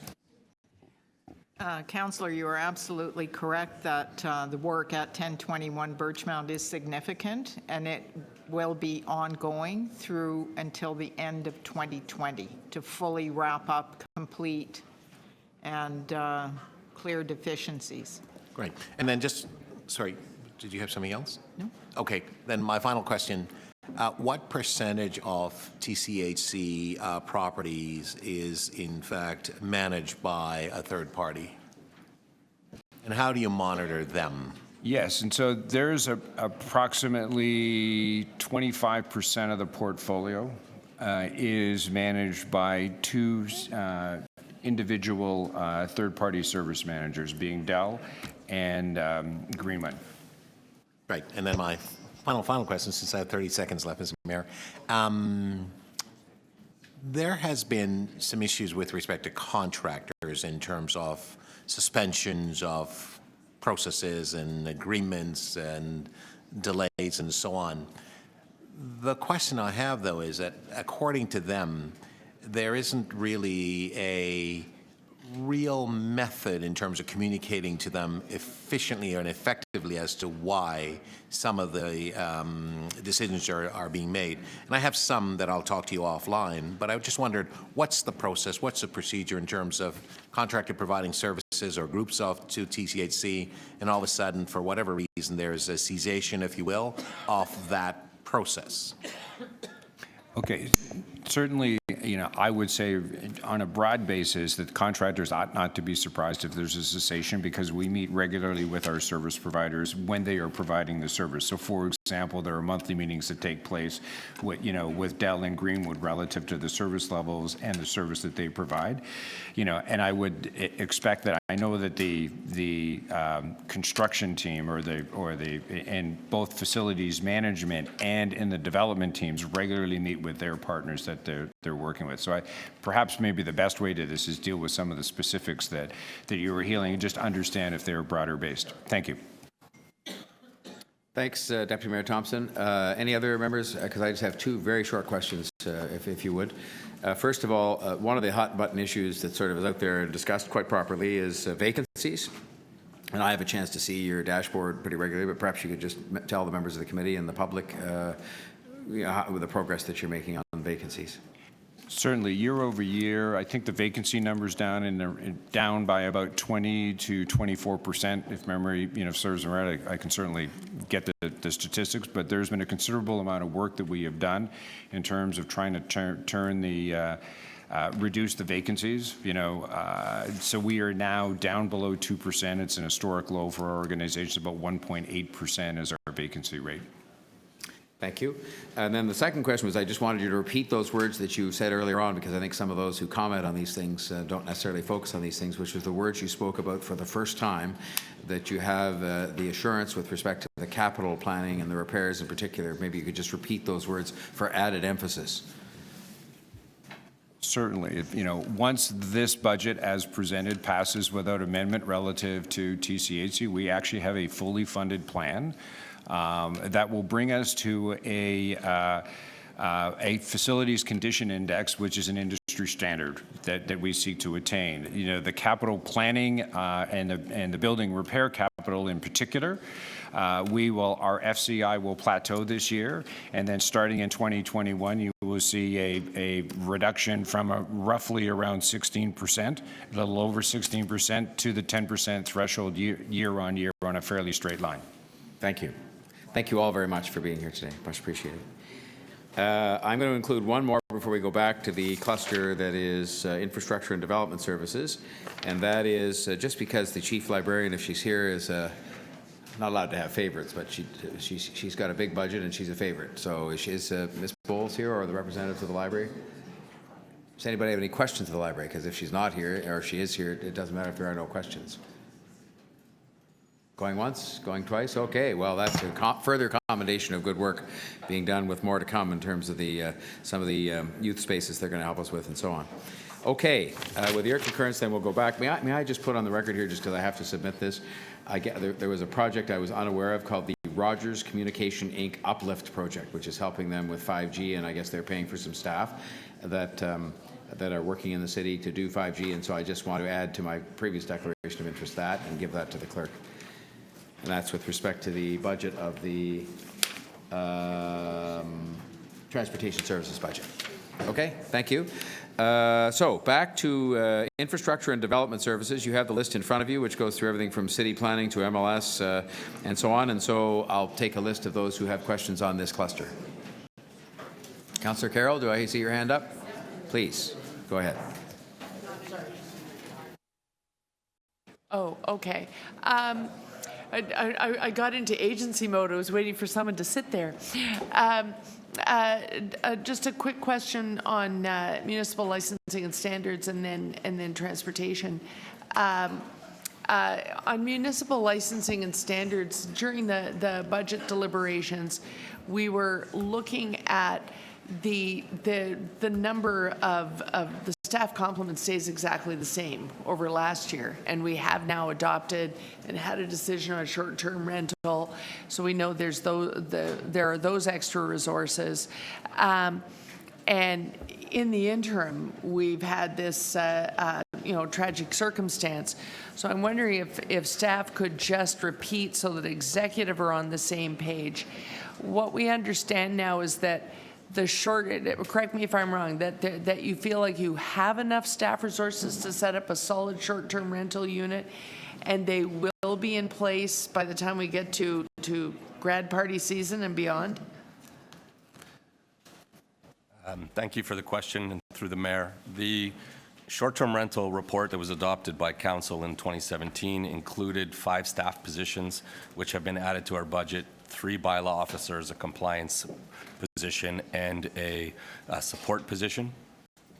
Those are in place. The work is being done by staff citywide in the investigation services team, which is comprised of 70 bylaw enforcement officers. It is a challenging file, as we don't know the level of compliance, the level of issues, the number of complaints that will come in. We will have to monitor it closely and make future recommendations if, in fact, that the issues persist. We are, again, hopeful that once the regulations are in place and the rules are there, that, again, 90% of participants will behave appropriately and follow the rules, and we can focus on the 10%. And, again, that is work that would be done by our investigation services group. And those positions, you actually received them in last year's budget, but they've been gapped. So you can fill them within the complement of 533. They have been filled now. They have been filled. So you're confident you'll be ready to go by the warm weather months? Yes. Okay, thank you. Members of council that are here that maybe wish to ask questions on this cluster? Okay, can I just follow along with that, just because I think it's the only question I have on this cluster? I think what the public might like to hear us say we could do, given that I know you're organizing a very complicated plan and for a big, it's the whole city and it's a lot of units involved potentially and so forth, is even in the short term to look at being responsive to areas where we know, based on 311 calls and the like, that there are existing acute problems with, well, I'll call it the Airbnb or the sharing, home sharing issue. Is it possible that we could assure the public that while you're doing the work that I understand, and we all do, I think, is complex of setting up this enforcement mechanism, and while we wait for the courts to sort some of their things out, that we actually could be able to tell the public that we're going to step up the pace of enforcement on a kind of a focused basis, looking at where the calls are coming from, which I presume sometimes are concentrated in certain areas of the city. Is that a possibility? Thank you, Mr. Mayor. It's a fair assessment. It is something that we need to do. We are currently responding to complaints and service requests as they come in. It's not that we are not doing it. It is something that is really important, and we're doing it concurrently as we're developing the registration and the licensing system. We and all of you, we need to do a really improved job on communication and education, and focusing on, again, those areas. It is a lot of involvement in condominiums, and we need to work with condominium associations and various groups to get the word out on what is acceptable and what is not. Thanks very much. Now, Councillor Carroll, I will let you ask your transportation point. We're going to do it that everybody does them at once within their 5 minutes. Yeah. You didn't use your whole 5 I minutes. didn't use my whole 5, and I had a transportation. I'm just wondering if transportation can walk through it. Post wrap up, we started looking at the line by line, and we were confused by where traffic calming sits, where all of the sort of road safety measures that are coming forward out of Vision Zero. Some are coming as Vision Zero initiatives. A lot are coming in the suburbs from the usual everyday, can you please analyze my street, except that with the speed limits all reduced, they're now meeting warrants where they never used to. And I'd say, yeah, we'll look at that for you, and then know that I would have to hold their hand and explain why there will be no speed bumps. Now we're getting yeses. So if you could sort of walk us through where did the dollars sit so that we don't end up with another backlog, having just gone through the backlog. Through the chair, the dedicated amount for traffic calming through the budget is $410,000 in 2020, and then there's some additional accounts through the Vision Zero program that could be used for traffic calming. There will, I think, be additional warrants met based on the reduction in speed limits, and we are looking at that as well in terms of building that into our assessment. We also, through the acceleration of Vision Zero in the 2018 budget, cleared out the entire backlog of traffic calming requests. So we're starting on the go forward now. Right. So, and we just sort of, we make the request wherever it's generated from, and then we leave it to staff to figure out, is this coming from the dollars in List A or the dollars in List B? Do they have that kind of flexibility so that they'll be able to proceed in a timely fashion? Through the chair, yes, they do, Councillor. Okay, thank you. Thanks, Councillor Carroll. I had Councillor Nunziata next. Yes, I just have one question to planning. As far as planning studies that were approved by council, if you can give me a status of where they are. For example, in Weston, motion was passed in 2016 for the planning study, and we haven't started yet. So can you tell me why the delays and what is the status on these studies that supposedly was to start a few years ago? So through the mayor, the planning work program for the studies was presented recently at Planning and Housing Committee, and it outlines citywide approximately 142 work items that we have in flight. They're at various stages of advancement. The work program does identify Mount Dennis, which was procured last year and has been resourced up now and is underway as a priority in relation to the new transit that's coming online in the next year or two. Weston is in that, further up the road, further up Weston Road, that is in the work program, and we'll be looking at how to resource that following or hopefully commensurate with advancing the Mount Dennis work. We're aware of that ask, and it's certainly on the work program. Well, some of these studies that we approved, would you not think that in some of these areas where we have a number of development applications that are that have been submitted in, that these should be priority because of the volume of applications that are coming in, that we should work together because otherwise it's, why have a planning study when developments applications have been applied and will be approved before you even start the planning study?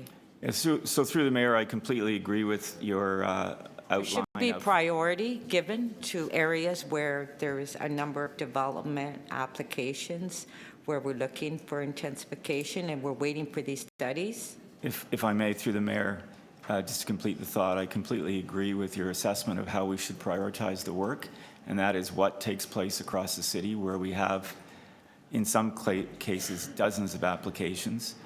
And we preferably like to advance a proactive planning framework and put the so-called framework in place prior to or commensurate with the development activity so that that framework influences the development decisions that this council has to make. So it's very much the path that we've been on. 35% of our planning frameworks that we've looked at in the last 5 years have put us in a very good position to be either at the same time or ahead of the development wave. So we're working very hard to continue down that path with the resources that we have. So just one last question. So for example, I'll give you Weston. So we haven't started the planning study. And so do you think it's fair that these applications that have been submitted into the city that are not going to be processed because you haven't started your planning study? Which could be years down the road. Do you think that's fair? So through the mayor, what I can say is that when we receive development applications, we review applicable planning policies that are in effect in that area. If it's determined that more of a contextual review is needed to evaluate that application, then we undertake that work. In this case, council has asked us to look at the area contextually, and one way or the other, we will have to advance that work, knowing that the application, if it is paused too long, they have the rights to appeal, and we need to advance our consideration of the application in a timely manner.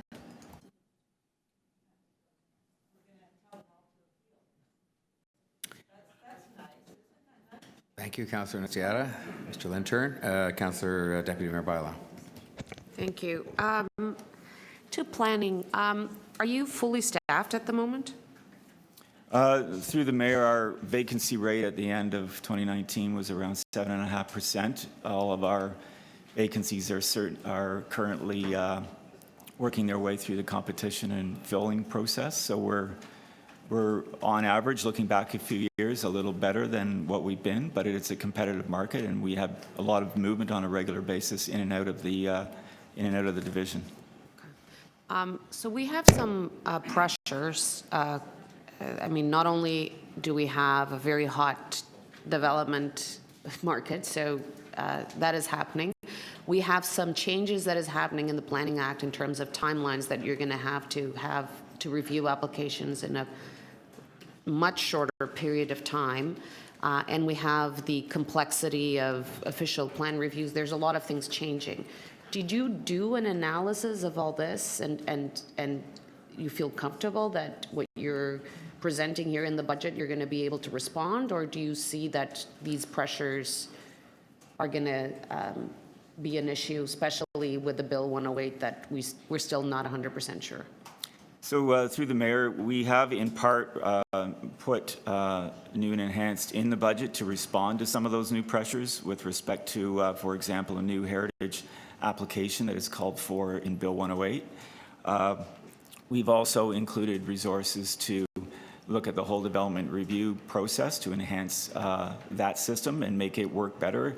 This year we'll be focused on implementing that, so those resources are there. We've also included new and enhanced to resource our zoning unit more effectively, because ultimately Every decision this council makes on development requires a zoning bylaw, and we need to make sure that we're performing as best we can with those decisions. I think you will see, as we understand the rollout of legislative change in the growth plan, especially in the growth plan conformity exercise, and how that's connected to achieving inclusionary zoning. You will see, as we roll out a work plan for that this year, that we may be asking for additional staff to resource that project, and that would be initially funded through reserves, likely a 2 to 3 year project that we'll have to present a work plan and a resource asked for. But this budget reflects that analysis, and it already includes the new. To the extent that we have prepared that work, but there will be, additional asks coming forward as we unveil more work plan items. Okay. Same question to engineering and construction. So I'm finding, everybody always says it's always the planning department's fault, and then when we start digging, it's applications are stuck at engineers or all these kinds of departments. But I find that engineer and construction, because of the complexity of a lot of the applications, are having a bit of a struggle keeping up. How are you responding to the pressures? So the same lining of question that I had for planning.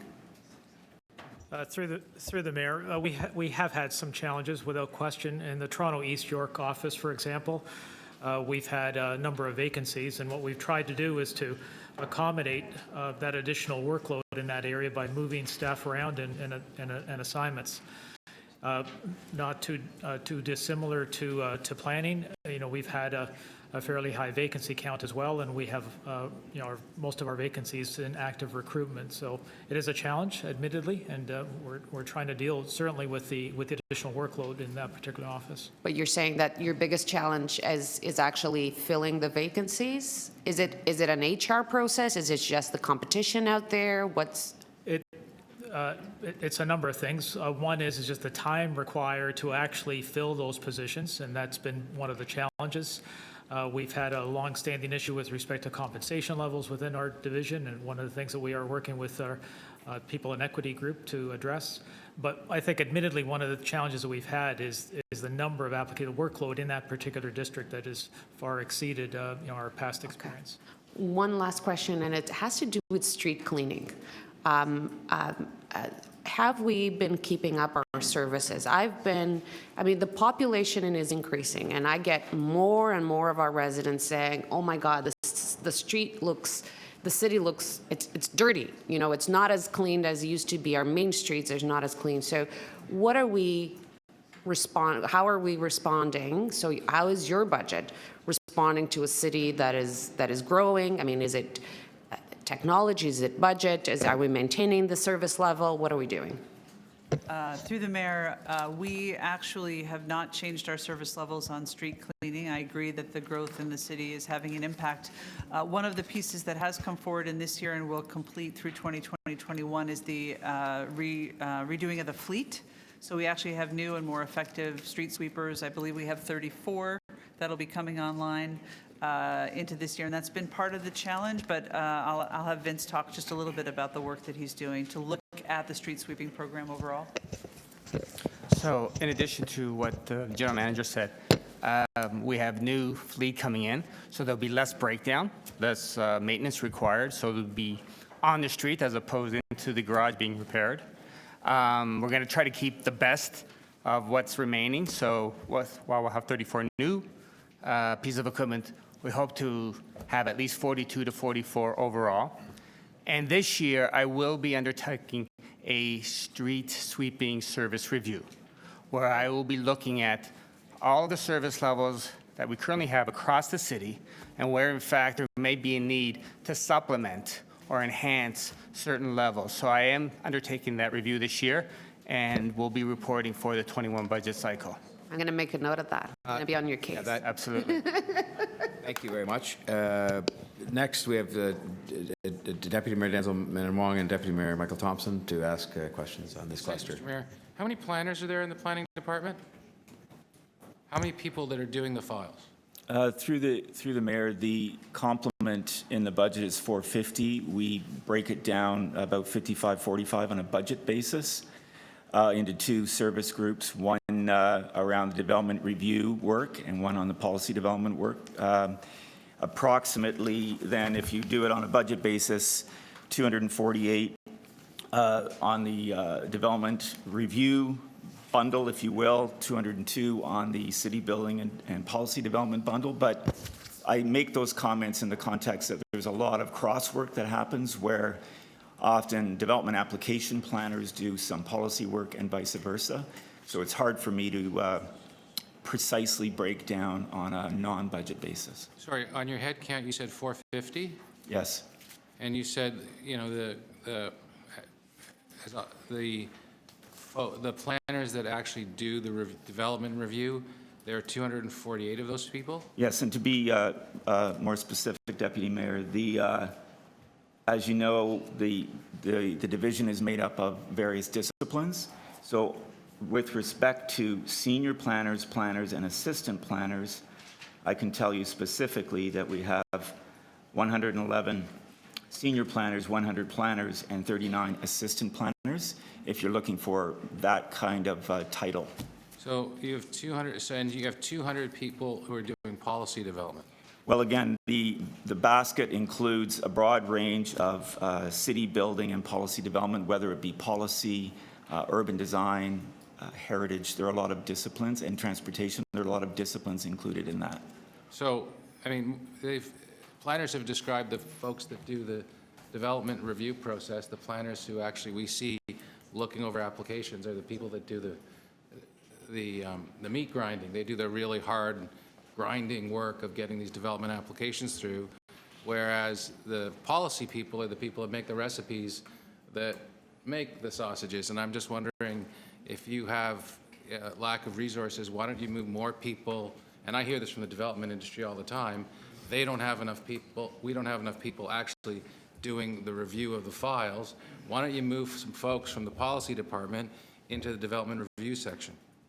Through you, Mr. Mayor, that is what we often do. We have teams of people, for example, currently on the Mr. Christie's site, we have a team of people that are comprised of both development review planners and policy planners to work together as a team, because often these larger developments and more sophisticated or complicated developments do require multidisciplinary teams with different kinds of expertise. So that is what we often endeavor to do.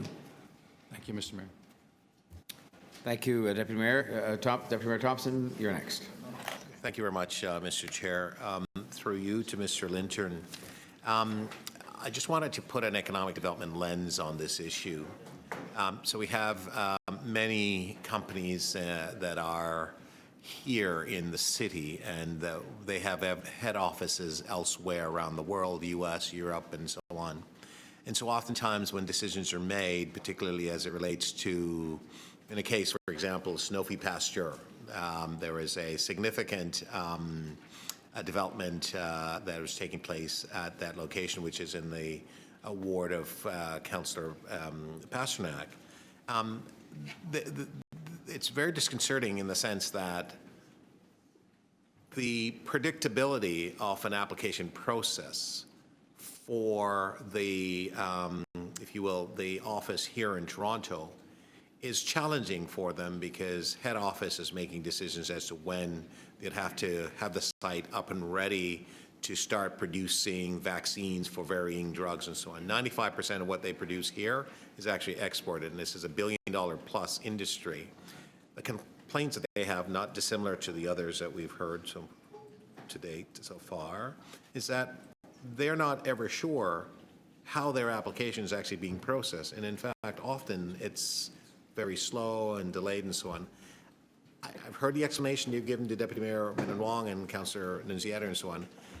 I'm just wondering, as part of the review that you're doing, have you or are you looking at that component part? They're not trying to challenge you at the TLAB and so on and so forth. They don't like to want to go to court and what have you. They just want to get the application reviewed and processed in a timely fashion so they can make the commitment to the head office that if they make the investment here, that they will deliver, they will be able to get the construction on time and so on.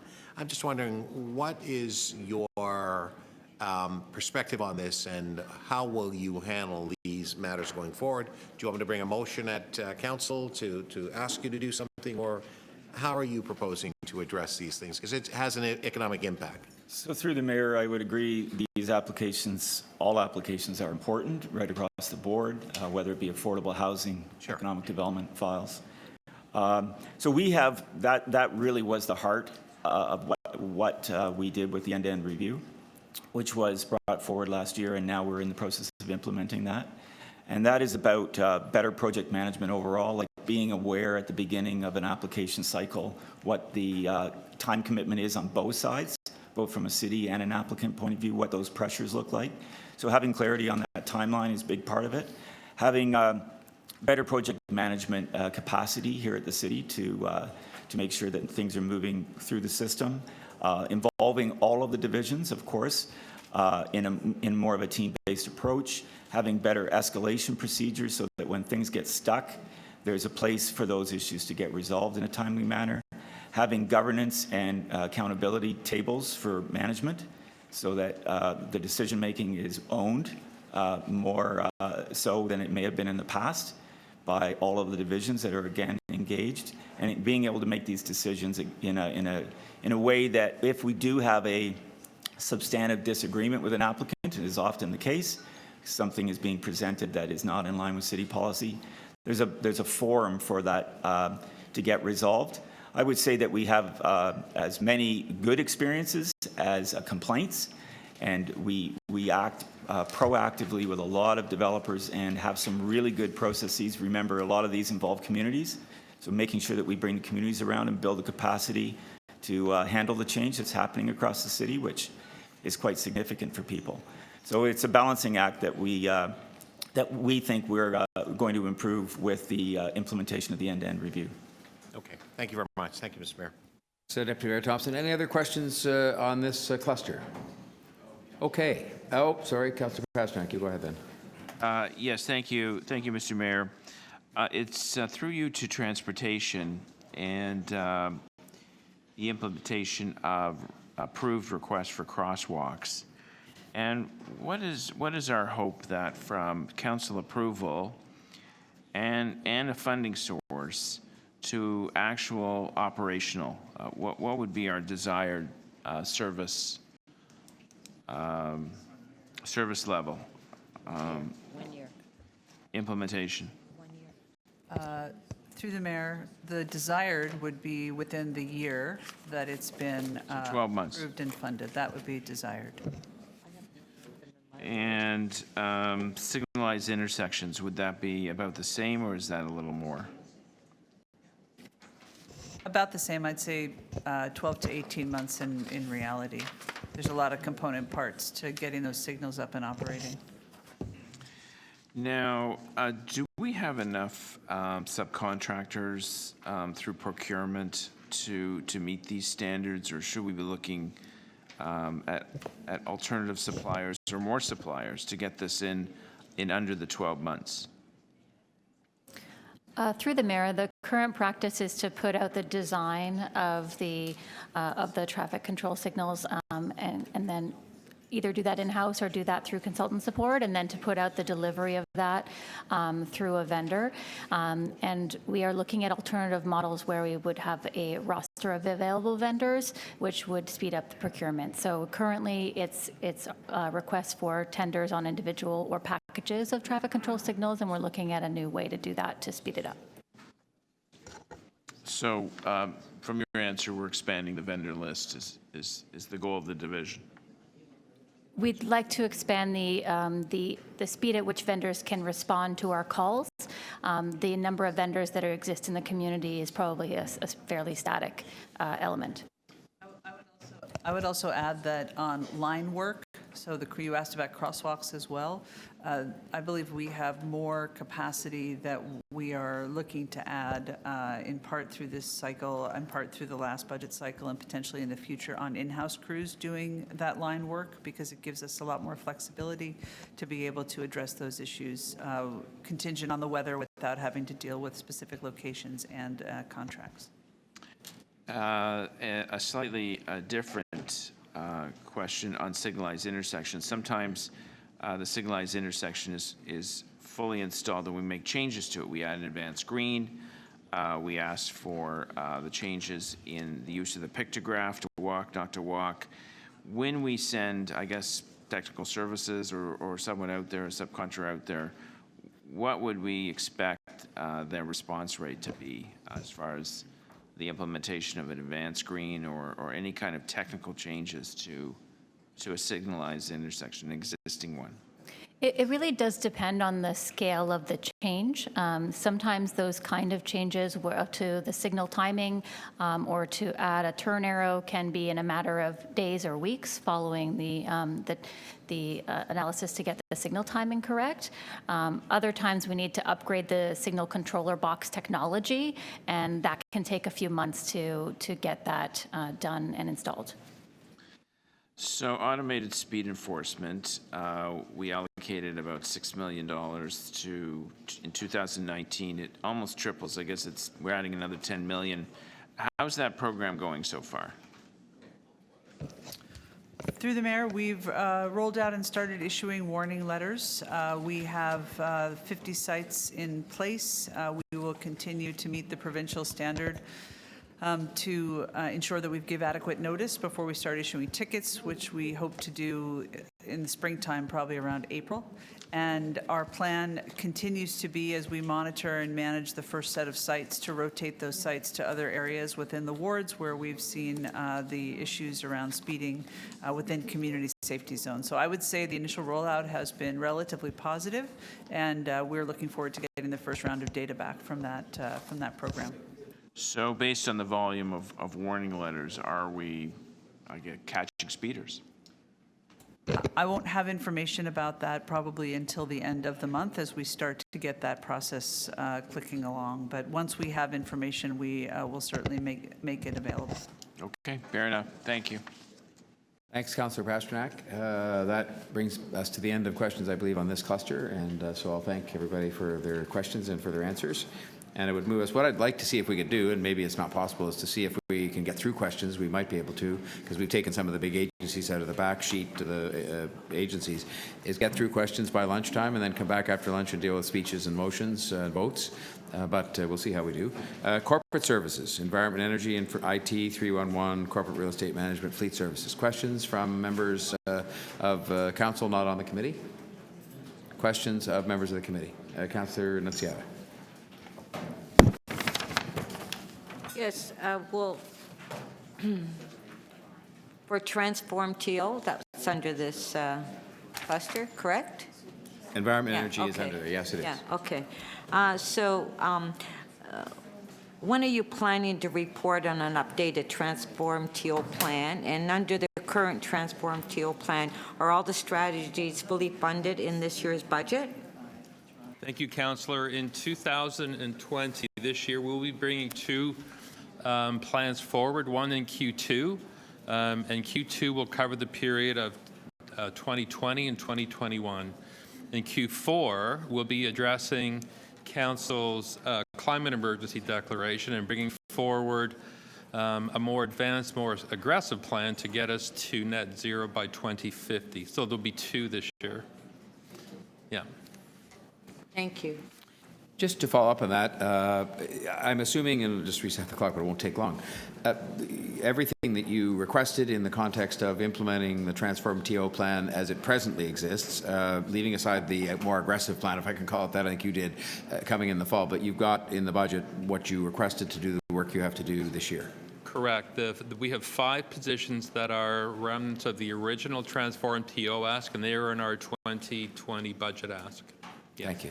Any other questions of a group from Environment and Energy while they're here on Transform TO or anything else for them? Okay. Thank you very much. That was a short visit, but we appreciate that. Any of the other corporate services, service delivery groups that people have questions for? If not, we can move on. The next is Finance and Treasury Services, the CFO, the Financial Services, and the Office of the Controller. Are there any questions from members of the committee or members of council on that? Councillor Carroll. Yes, it was a financial question. I have some motions that I'll move at council around participatory budgeting projects because I am dispensing Section 37 funds that way. So I'll have some motions for, zero net projects that go in. But one thing that did not happen, we were going to have a delivery of the report, the participatory budgeting report was going to come to Budget Committee so that, to a regular business meeting, so that there would be an opportunity for citizens to make deputations. That never happened after the pilot. I'm wondering if that is still ever going to be provided as an opportunity as part of the CFO's ongoing reexamination of the process. Is that the reason that we're still waiting for that deputation opportunity? For you, Mr. Mayor. Councillor, that is part of the reason. We actually, when I started a year ago, it was sort of a pause as far as the current practices, looking at budget modernization and a 4-year strategy. The 4-year strategy, in actual fact, gets us to a multi-year budget where we're actually consulting with the public in advance. And part of that consultation, there are different opportunities on how we will consult, and participatory budget was recommended as one of the options. So that is something that is still yet to come as part of the 4-year modernization. Okay, but Bill, is there an opportunity built into that? There never has been an opportunity for participants in the city's pilot to come to a committee of council and actually make deputations to whether or not they agree with the findings in the evaluation report, or if they want to enhance them in any way from their own experience. Is that going to be built into this work? Through you, Mr. Mayor, we'll definitely look. I can happily speak to you offline, and we can look into how that could potentially happen. Okay, thank you. Thanks, Councillor Carroll. Any other questions of the Financial and Treasury Services? Can I just ask you one question to the Chief Financial Officer? And it's not per se to do with your budget, but rather it's a general budgetary question, but your budget's up.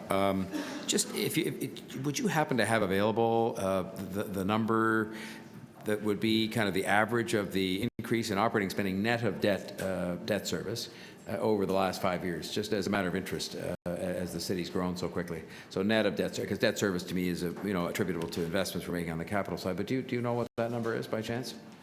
I mean, even if it's an approximate number. Talking about the average over 5 years of the operating spending increase net of debt service. So not including debt. So through the data that has been compiled, which is based on budgets over the last 5 years, not on actuals, the average would be somewhere in the neighborhood of 3%.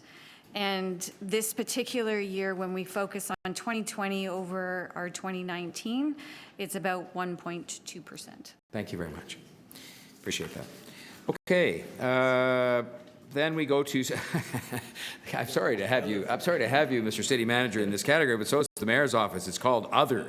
I'm sure there'd be no questions about Other. City Manager, Legal Services, City Clerk, City Council, Mayor's office. Are there any questions from members of Council or members of the committee on any of those budgets? Okay. We next go to Accountability Officers, Auditor General, Integrity Commissioner, Lobby Registrar, and Ombudsman. I think there's a maybe motion coming to do with that a little later, but no questions. All right, and then we have the list of agencies, and we covered a few of them, but we covered Library, TCHC, Police Service, and we did not cover TTC. But any of these people, we'll just treat it as one. Are there questions that people want to ask about these agencies that we haven't covered already? Councillor Carroll, did you look like you were wanting to put your hand up, but you weren't sure? You're good. Okay. Any other questions by members of the committee or by Councillor McKelvey? Nothing from you? Okay. Anybody else on any of these? Okay. Well, then, I tell you what we'll do. It is 12:13, so we still have time. We could start with the speeches if you're concurrent with that. I beg your pardon? Yeah, we'll start with the speeches, and then we'll take a bit of a break and come back and finish. I have 2 members visiting with us, which we're appreciative of. Did you? Well, I'm wondering, I'm in an awkward position as a non-member. Can I get a copy of the motions that are going to be moved? Because issues that I may have had, maybe I don't have anymore. I think they're pretty much, I think they've been advance circulated. I have one that is not, which I can just tell you is about calling on the federal government to double the gas tax again. In other words, keep that going. And then there's a motion that was advance circulated from Councillor Crawford. And I'd like one of those, is what I'm saying. Thank you. I'm sure I can assure you we've resolved every issue, so you'll have absolutely nothing that you'll want to raise. I'll be the judge of that. Take my word for it.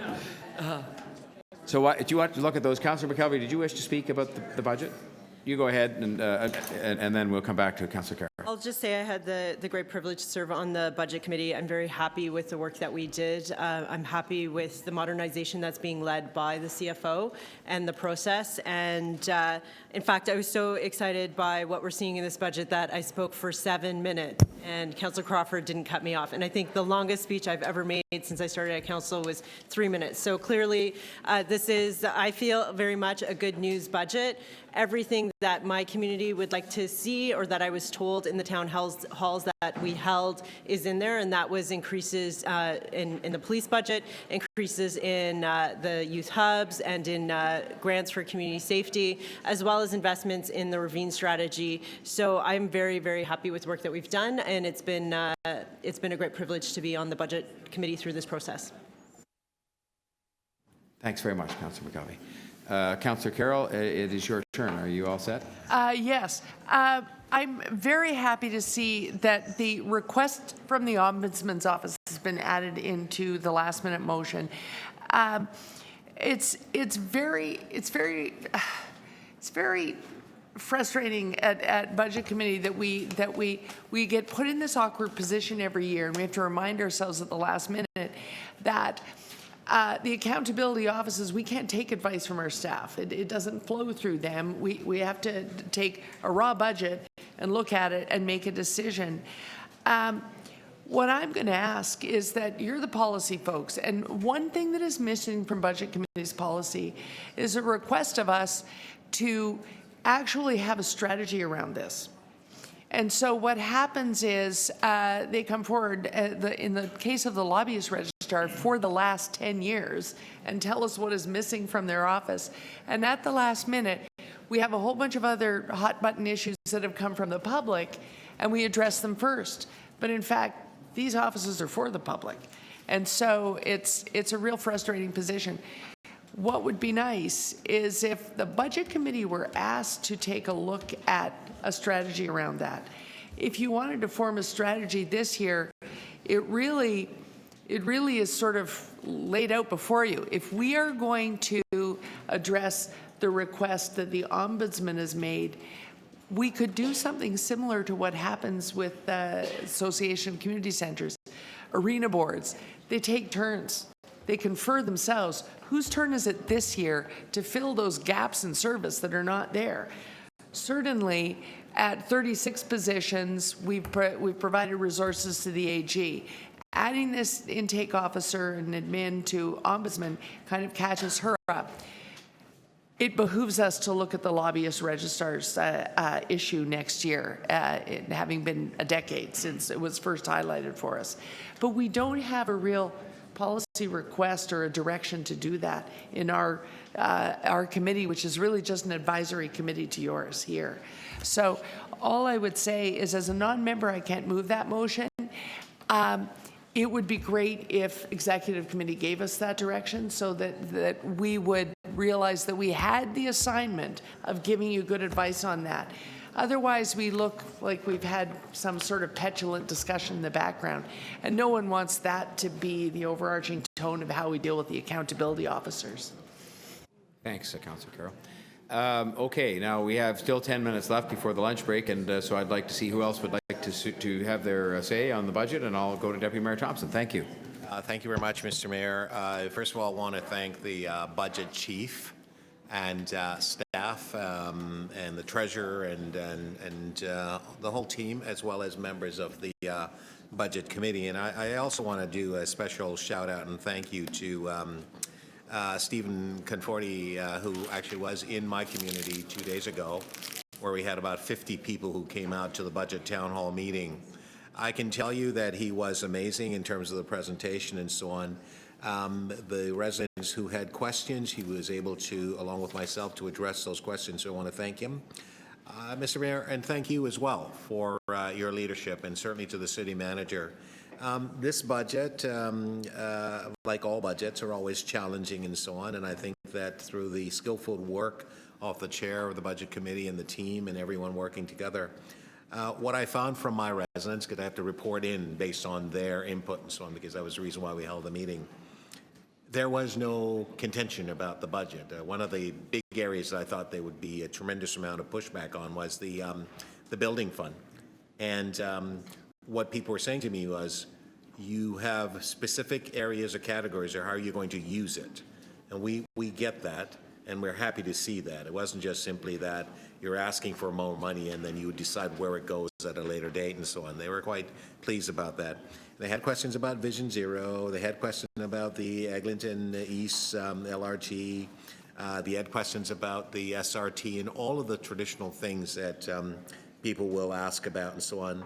They weren't complaining about the property tax increase because they realized they looked at it as an investment. They were getting some benefit based on the contribution that they were making and so on. And so this was a budget where the residents in my community have not been sending lots of emails to complain about the increases.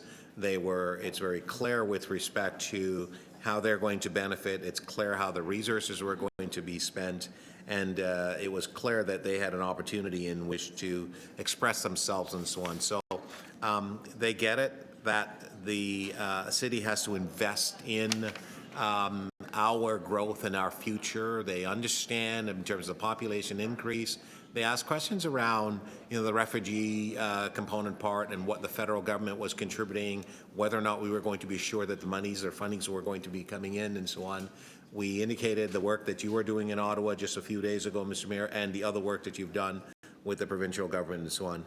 So all in all, I mean, the issue around, pedestrian safety and car speeding and all of those things, the view from my community and by extension, other areas of the people in the city that I've spoken with, they're quite pleased with respect to how this budget has unfolded and the leadership and so on. And I guess for most of us, it has been a budget without that degree of contention that we normally find, or that edge that we feel that we're not trying to accommodate everybody. We're improving transit, we're improving policing, all of the different things. The ravine strategy, I spoke about this, living on a ravine and knowing the benefits of the ravines and the investment that we're actually going to make in them. It's actually a terrific opportunity for us. And there was one piece, though, that residents in my ward are quite concerned about, and Mr. Mayor, I'll direct this to you because I think it's extremely important in collaboration with council, but it is the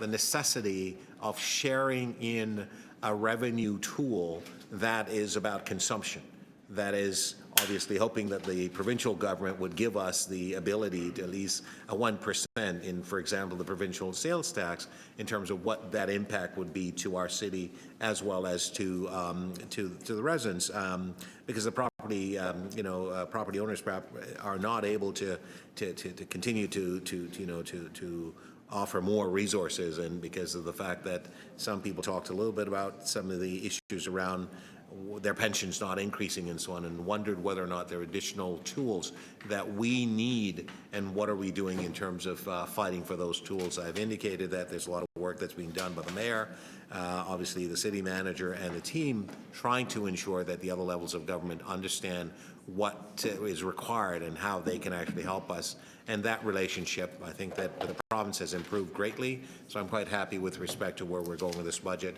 and I'll be supporting this budget in its entirety. So thank you to everyone involved. Thank you. Thank you, Deputy Mayor Thompson. We have time to squeeze in one more. Would you like, Councillor Crawford, would you like to speak now or after lunch? I think, I'm just wondering if there was a willingness to work through, Mr. We can do that. We can do that. All right. So moved. All those, Councillor Deputy Mayor. I have a meeting. Is everybody speaking? I don't need to speak now. But I can speak quickly. I do have to move. And I'm not speaking, so let's just speak for a minute. If it All right. takes like 10 minutes, I can do it. Otherwise, I have a meeting. Well, what is your wish? Okay. Okay, 12:45, we'll say. 12:45, okay. All right, favor, carried. All right, that means the next would be Councillor Ainsley. We'll let you, Yeah. all right. Thank you, Mayor Tory. I'll be very concise. I do have two motions I'm moving. The first one is around the Tam Heather Curling and Tennis Club in my ward. It's a facility that we have a below market rent agreement with that is not AODA compliant. They're looking at putting in an elevator currently in the 5-year plan sometime in 23-24.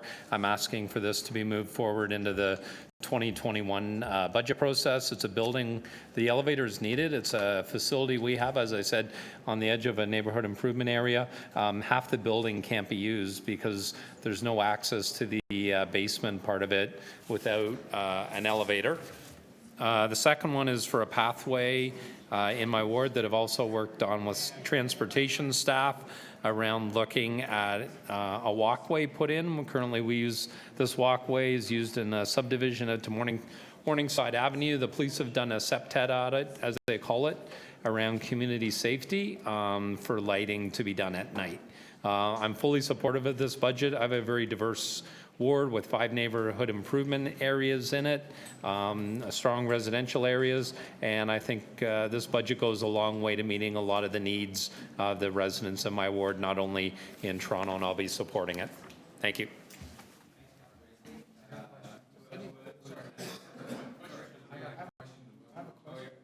Well then, go ahead. Not a problem, but just. The elevator's $2 million, right? North of $2 million? How much? Sorry? How much was the elevator? I'm asking for it to be advanced into the 2021 budget. Yeah, how much money are you asking for? So it's $2 million. Have you talked? $7 million. Have you talked, would you be okay with just getting a report to go to council? Because there's no staff here, and $2 million is going to knock something off. I don't mean to be unreasonable, but we got nothing here except saying, advancing $2 million. Yep. So I worked on this motion with staff, the recreation staff, so that they're fine with it and looking at advancing it into the 2021 budget. I'm not asking. I'm looking for it to be looked at. Sorry, does the motion say? What does the motion say? It says so. Put it back up, please. My motion, back up, Mr. please. Deputy Mayor, says request the general manager to consider. Request to consider. Yeah. Okay, that's fine. This is we were going pretty fast. there it is, the new elevator. Yeah, it's the same one we're talking about. Yep, it's there. 1A. And the second, are you asking anything? The second motion, are you asking for any funds to be? And it says the 2021 budget process. No, I understand that, but Yep. still, you knock something out of the. Well, for that, but that's for next year. But it just says request to consider as part of the 2021 budget process. So it will be talked about next year. And the second one? The second motion, let's have a look. And the next Yeah, one? let's put the second one up. The second one's for lighting on a walkway in my ward. Staff have estimated that it would be about $50,000, and they said they can accommodate that. Oh. You okay with that, Howie? Oh, it's transportation. It's transportation, yeah. All right, well, I'm not, if someone else wants to have at it. All right. Thank you. Were you having a question? I have a question for the mover. Do you know what kind of chaos we would have if every councillor moved motions to direct staff to fund a pet project in their ward without a targeted funding source? I don't know what kind of chaos there would be, Councillor, but. All right. I just don't think, I think if we approve this, you're going to have total chaos on that council floor. So he's entitled to move it, and we're entitled to vote as we see fit as members of the committee, and that will come up shortly. So You want to avoid Councillor chaos, vote against it. Okay, so that's Councillor Ainsley has spoken. Who else wishes to speak? Who else wishes to speak? Because I will speak, and then Councillor Crawford, of course, will speak. So anybody else? Going once, going twice. Councillor Crawford. You can speak last. If you want, I'll No, say. I don't mind. I want to get my motion on the floor. So I do have a motion that I'd like to move. It's an addition to the budget. It's in essence, it's been circulated already for the Auditor General for some temporary funding for cybersecurity and for the Year of Public Art. First of all, I just want to mention that I don't think people are aware that this is probably one of the most open and transparent budget processes, if not in Ontario, probably Canada. And I wanted to recognize that because we do have a very, first of all, very long, but a very open process. And as we go through the process, changes do happen, as they did at budget and, of course, here. And this is just an example of some of the small, I guess, tinkering or changes that we do.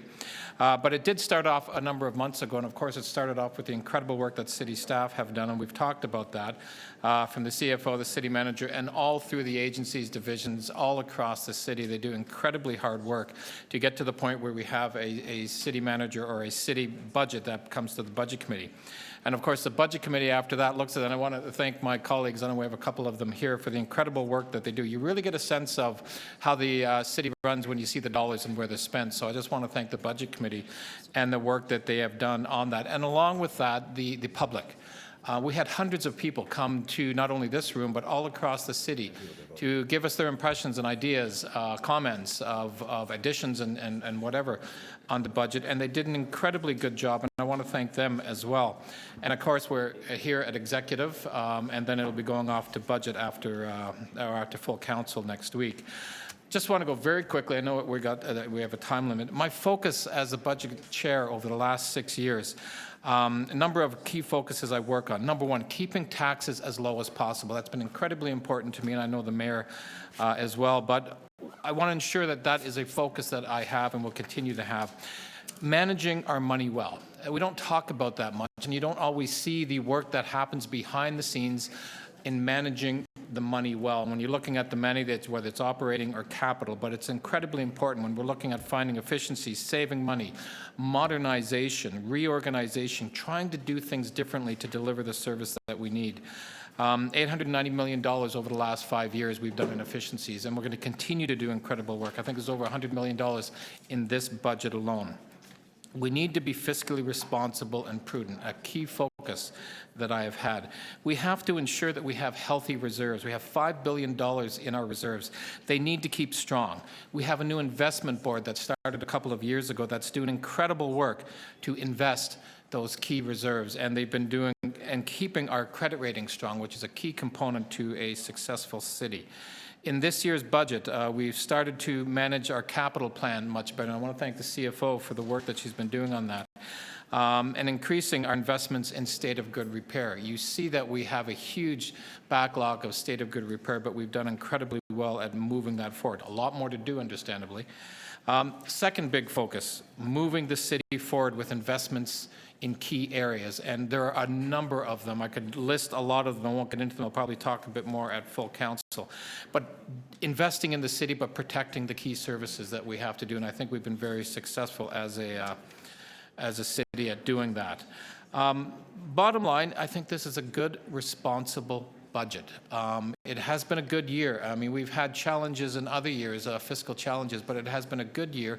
We've done a lot, and I think we'll continue to do more. And again, I want to just thank everybody who's been involved in this process from day one. Thank you. Thank you very much, Gary. Councillor Crawford. Are there questions of the mover on this? Okay. Anybody else wanting to speak then? So I'll just conclude with these words. And first of all, I want to finish where we started this morning. Yeah, I have that. Thank you. And I have two motions. Well, I have a motion, and then I'm going to make a suggestion about a friendly amendment to see if yours might actually carry without all the chaos that we talked about. Mine just concerns asking the federal government to continue what they did this year, which was to double, not by increasing the tax, but they doubled the amount of the gas tax they gave to municipalities, including Toronto. And of course, it made a big difference of, I guess, $160 million for us. And I think we've asked them in front of the Prime Minister last week and elsewhere to continue to do that. And this just puts that into the budgetary commentary. So I want to finish where we started, which is to thank the staff, and in particular the Chief Financial Officer and her whole team, and all the rest of the staff across the city, because as the Chief Financial Officer herself said, this is a process that goes on all year because everybody puts the budget together. It is the fundamental expression of the city's priority setting, because in the end, those things to which you put money are the things that are more likely to get done, including the schedule that you do that with. I want to thank the members of the Budget Committee. I think they all contributed, and there are different issues on which people agree and don't agree, but they did, I think, a good job and a thorough job. I want to thank, but in particular, the person that never gets thanked enough, and that is Councillor Crawford. Gary, I just want to say on behalf, I'm sure, of all of the colleagues here and all the staff, your approach to this is exactly as I would want it, but I think as they would want it. It's businesslike, it's methodical, it's rational, it's responsible, and I just think the people of Toronto really appreciate that, and it goes unsung, and certainly not, though, with me, and I'm sure not with the other members of the Executive Committee. And so I want to say thank you, because you've not only have you done this year, but of course you've done this is now the sixth time, and that's service above and beyond, and I for one, certainly appreciate that. I want to unusually thank somebody in my own office, Sophia Arvanitis, who is just an incredibly valuable resource to us.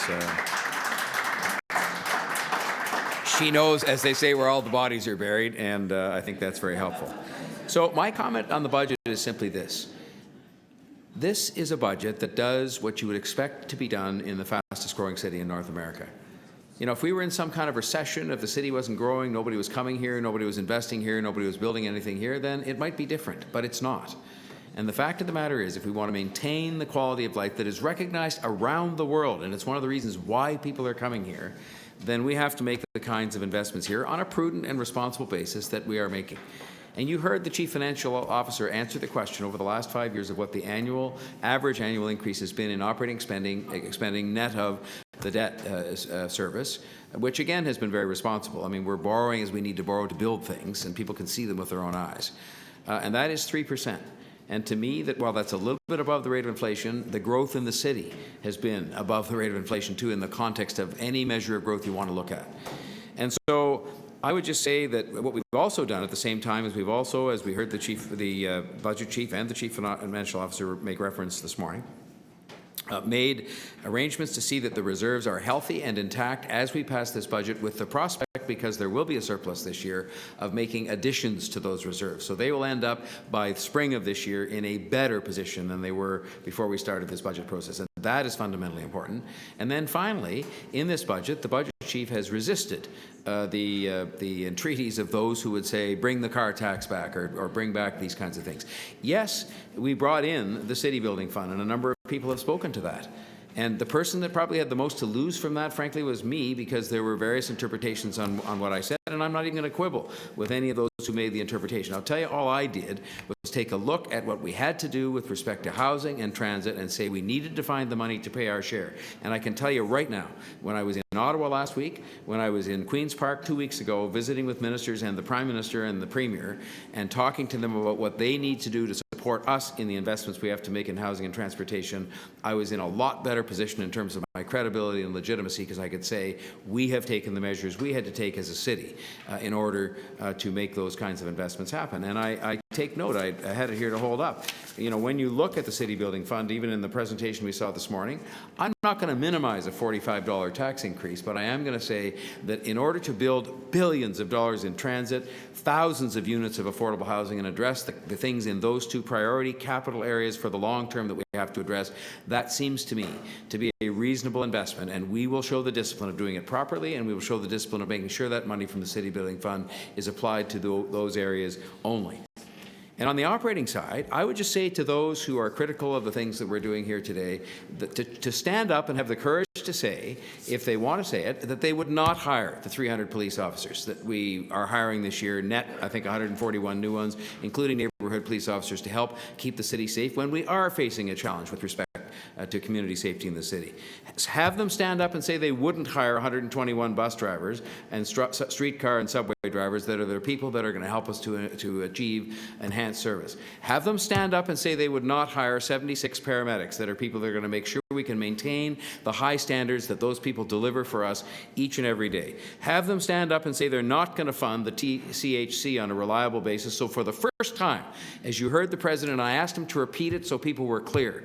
It's the first time ever, not this term, not this mayor, not this council, the first time ever that we've put forward a plan that will allow them to plan on the basis of having full city funding for the repairs to that housing and for their operating requirements going forward. And I could go on about all the things that people could stand up and say we're not going to do if they wanted to have the courage to say that. But they hide instead behind this sort of notion that down here everybody's just sitting back in their chair and sort of saying, let's just, keep the good times going. What we're doing is responsibly investing in this city and in the people of this city. And these are the things that I think, and it's one of the reasons why I think we've had public reaction, we had the deputations at the city halls that many of you had a chance to attend, and people raised different things, but there was no wholesale rejection at all of the direction in which we're taking the city by investing in the people, investing in the city, and they know as well that we're investing in protecting the success of this city right now. And I think that is hugely important. This city didn't get successful by accident. It got successful because of successive decisions that we made and our predecessors to do things, to invest in things, to create programs. And they're not perfect, and they're subject to constant review, and we're doing that. But I'm proud of this budget, and I thank the budget chief in particular and all the people who helped to make it happen, because I think it will make the city stronger and make the people stronger and make sure that those who are struggling will have a better opportunity to be able to share in the success of Toronto. And that's what we're here to do, I think. So I thank the members of the committee for what was a very good discussion today. And I think if you're all willing, we will proceed to vote on the various things. Can I just also suggest, Councillor Ainsley, you consider a friendly amendment that would, instead of saying the City Council direct the General Manager, would request that he consider, or it's in this case a she consider. I think you'll get more votes, but that's up to you. I can't say no to you, Mayor. Well, you can say no if you want. It'll change my vote. All right. Which order are we dealing with the motions in here? So will you make that one change to Councillor Ainsley's motion? So we're dealing first with motion 1A, moved by Councillor Ainsley, and this is the one that has to do with the elevator. And it is a request of the General Manager of Parks, Forestry and Recreation. Can I call the question? All those in favour? Opposed? Carried. Motion 1B is being amended as we speak to say, you see it up there, it says request the General Manager to fund the design, etc. And so I think that is a slightly softer motion that maybe even Councillor Pasternak could support without chaos. All those in favour? Opposed? Carried. Motion 2, which is Councillor Crawford's motion that I think cleaned up a number of things that were last-minute additions, and I think he talked to that. All those in favour? Opposed? Carried. And motion number 3 from me, which just concerns a request to the federal government to permanently double the federal gas tax, which is not doubling the tax, it's doubling the tax allocation to municipalities and to the City of Toronto. All those in favour? Opposed? Carried. So then the last motion is the motion on EX. Yes, we have to deal with the matter of my conflict, Deputy Mayor. So I will just ask him to take the chair to deal with the three matters that I identified, and then I'll come back and we'll take it over. On the item as amended as it pertains to funds allocated to expansion and provision of telephone, wireless, internet, and television services in the 2020 Information and Technology Operating Budget, the Toronto Police Services Budget, the Toronto Transit Commission Budget, and the Toronto Community Housing Corporation Budget. On the item as we have to vote on that.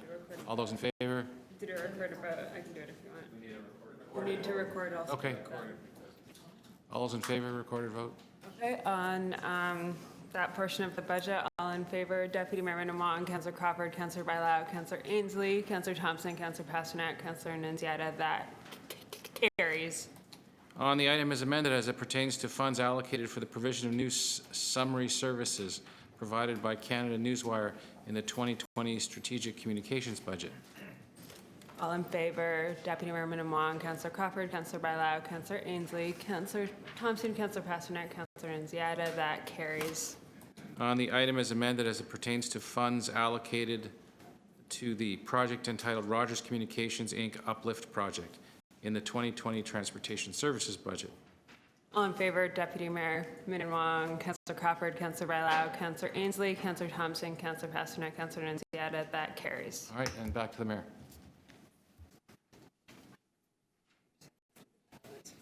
Thank you, Deputy Mayor, and I think where we now are moving to deal with the overall item as amended by all the different motions that have just been dealt with, and we'll have a recorded vote on that. On the balance of the item as amended, all in favor, Mayor Tory, Deputy Mayor Minnan-Wong, Councillor Crawford, Councillor Bailao, Councillor Ainsley, Councillor Thompson, Councillor Pasternak, Councillor Nunziata. That carries unanimously, 8 in favor.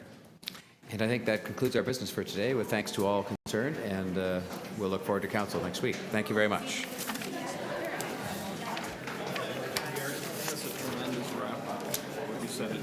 Well, otherwise, Chris, why are you here? No, I just, and it's only a very limited number of people who, who write up the,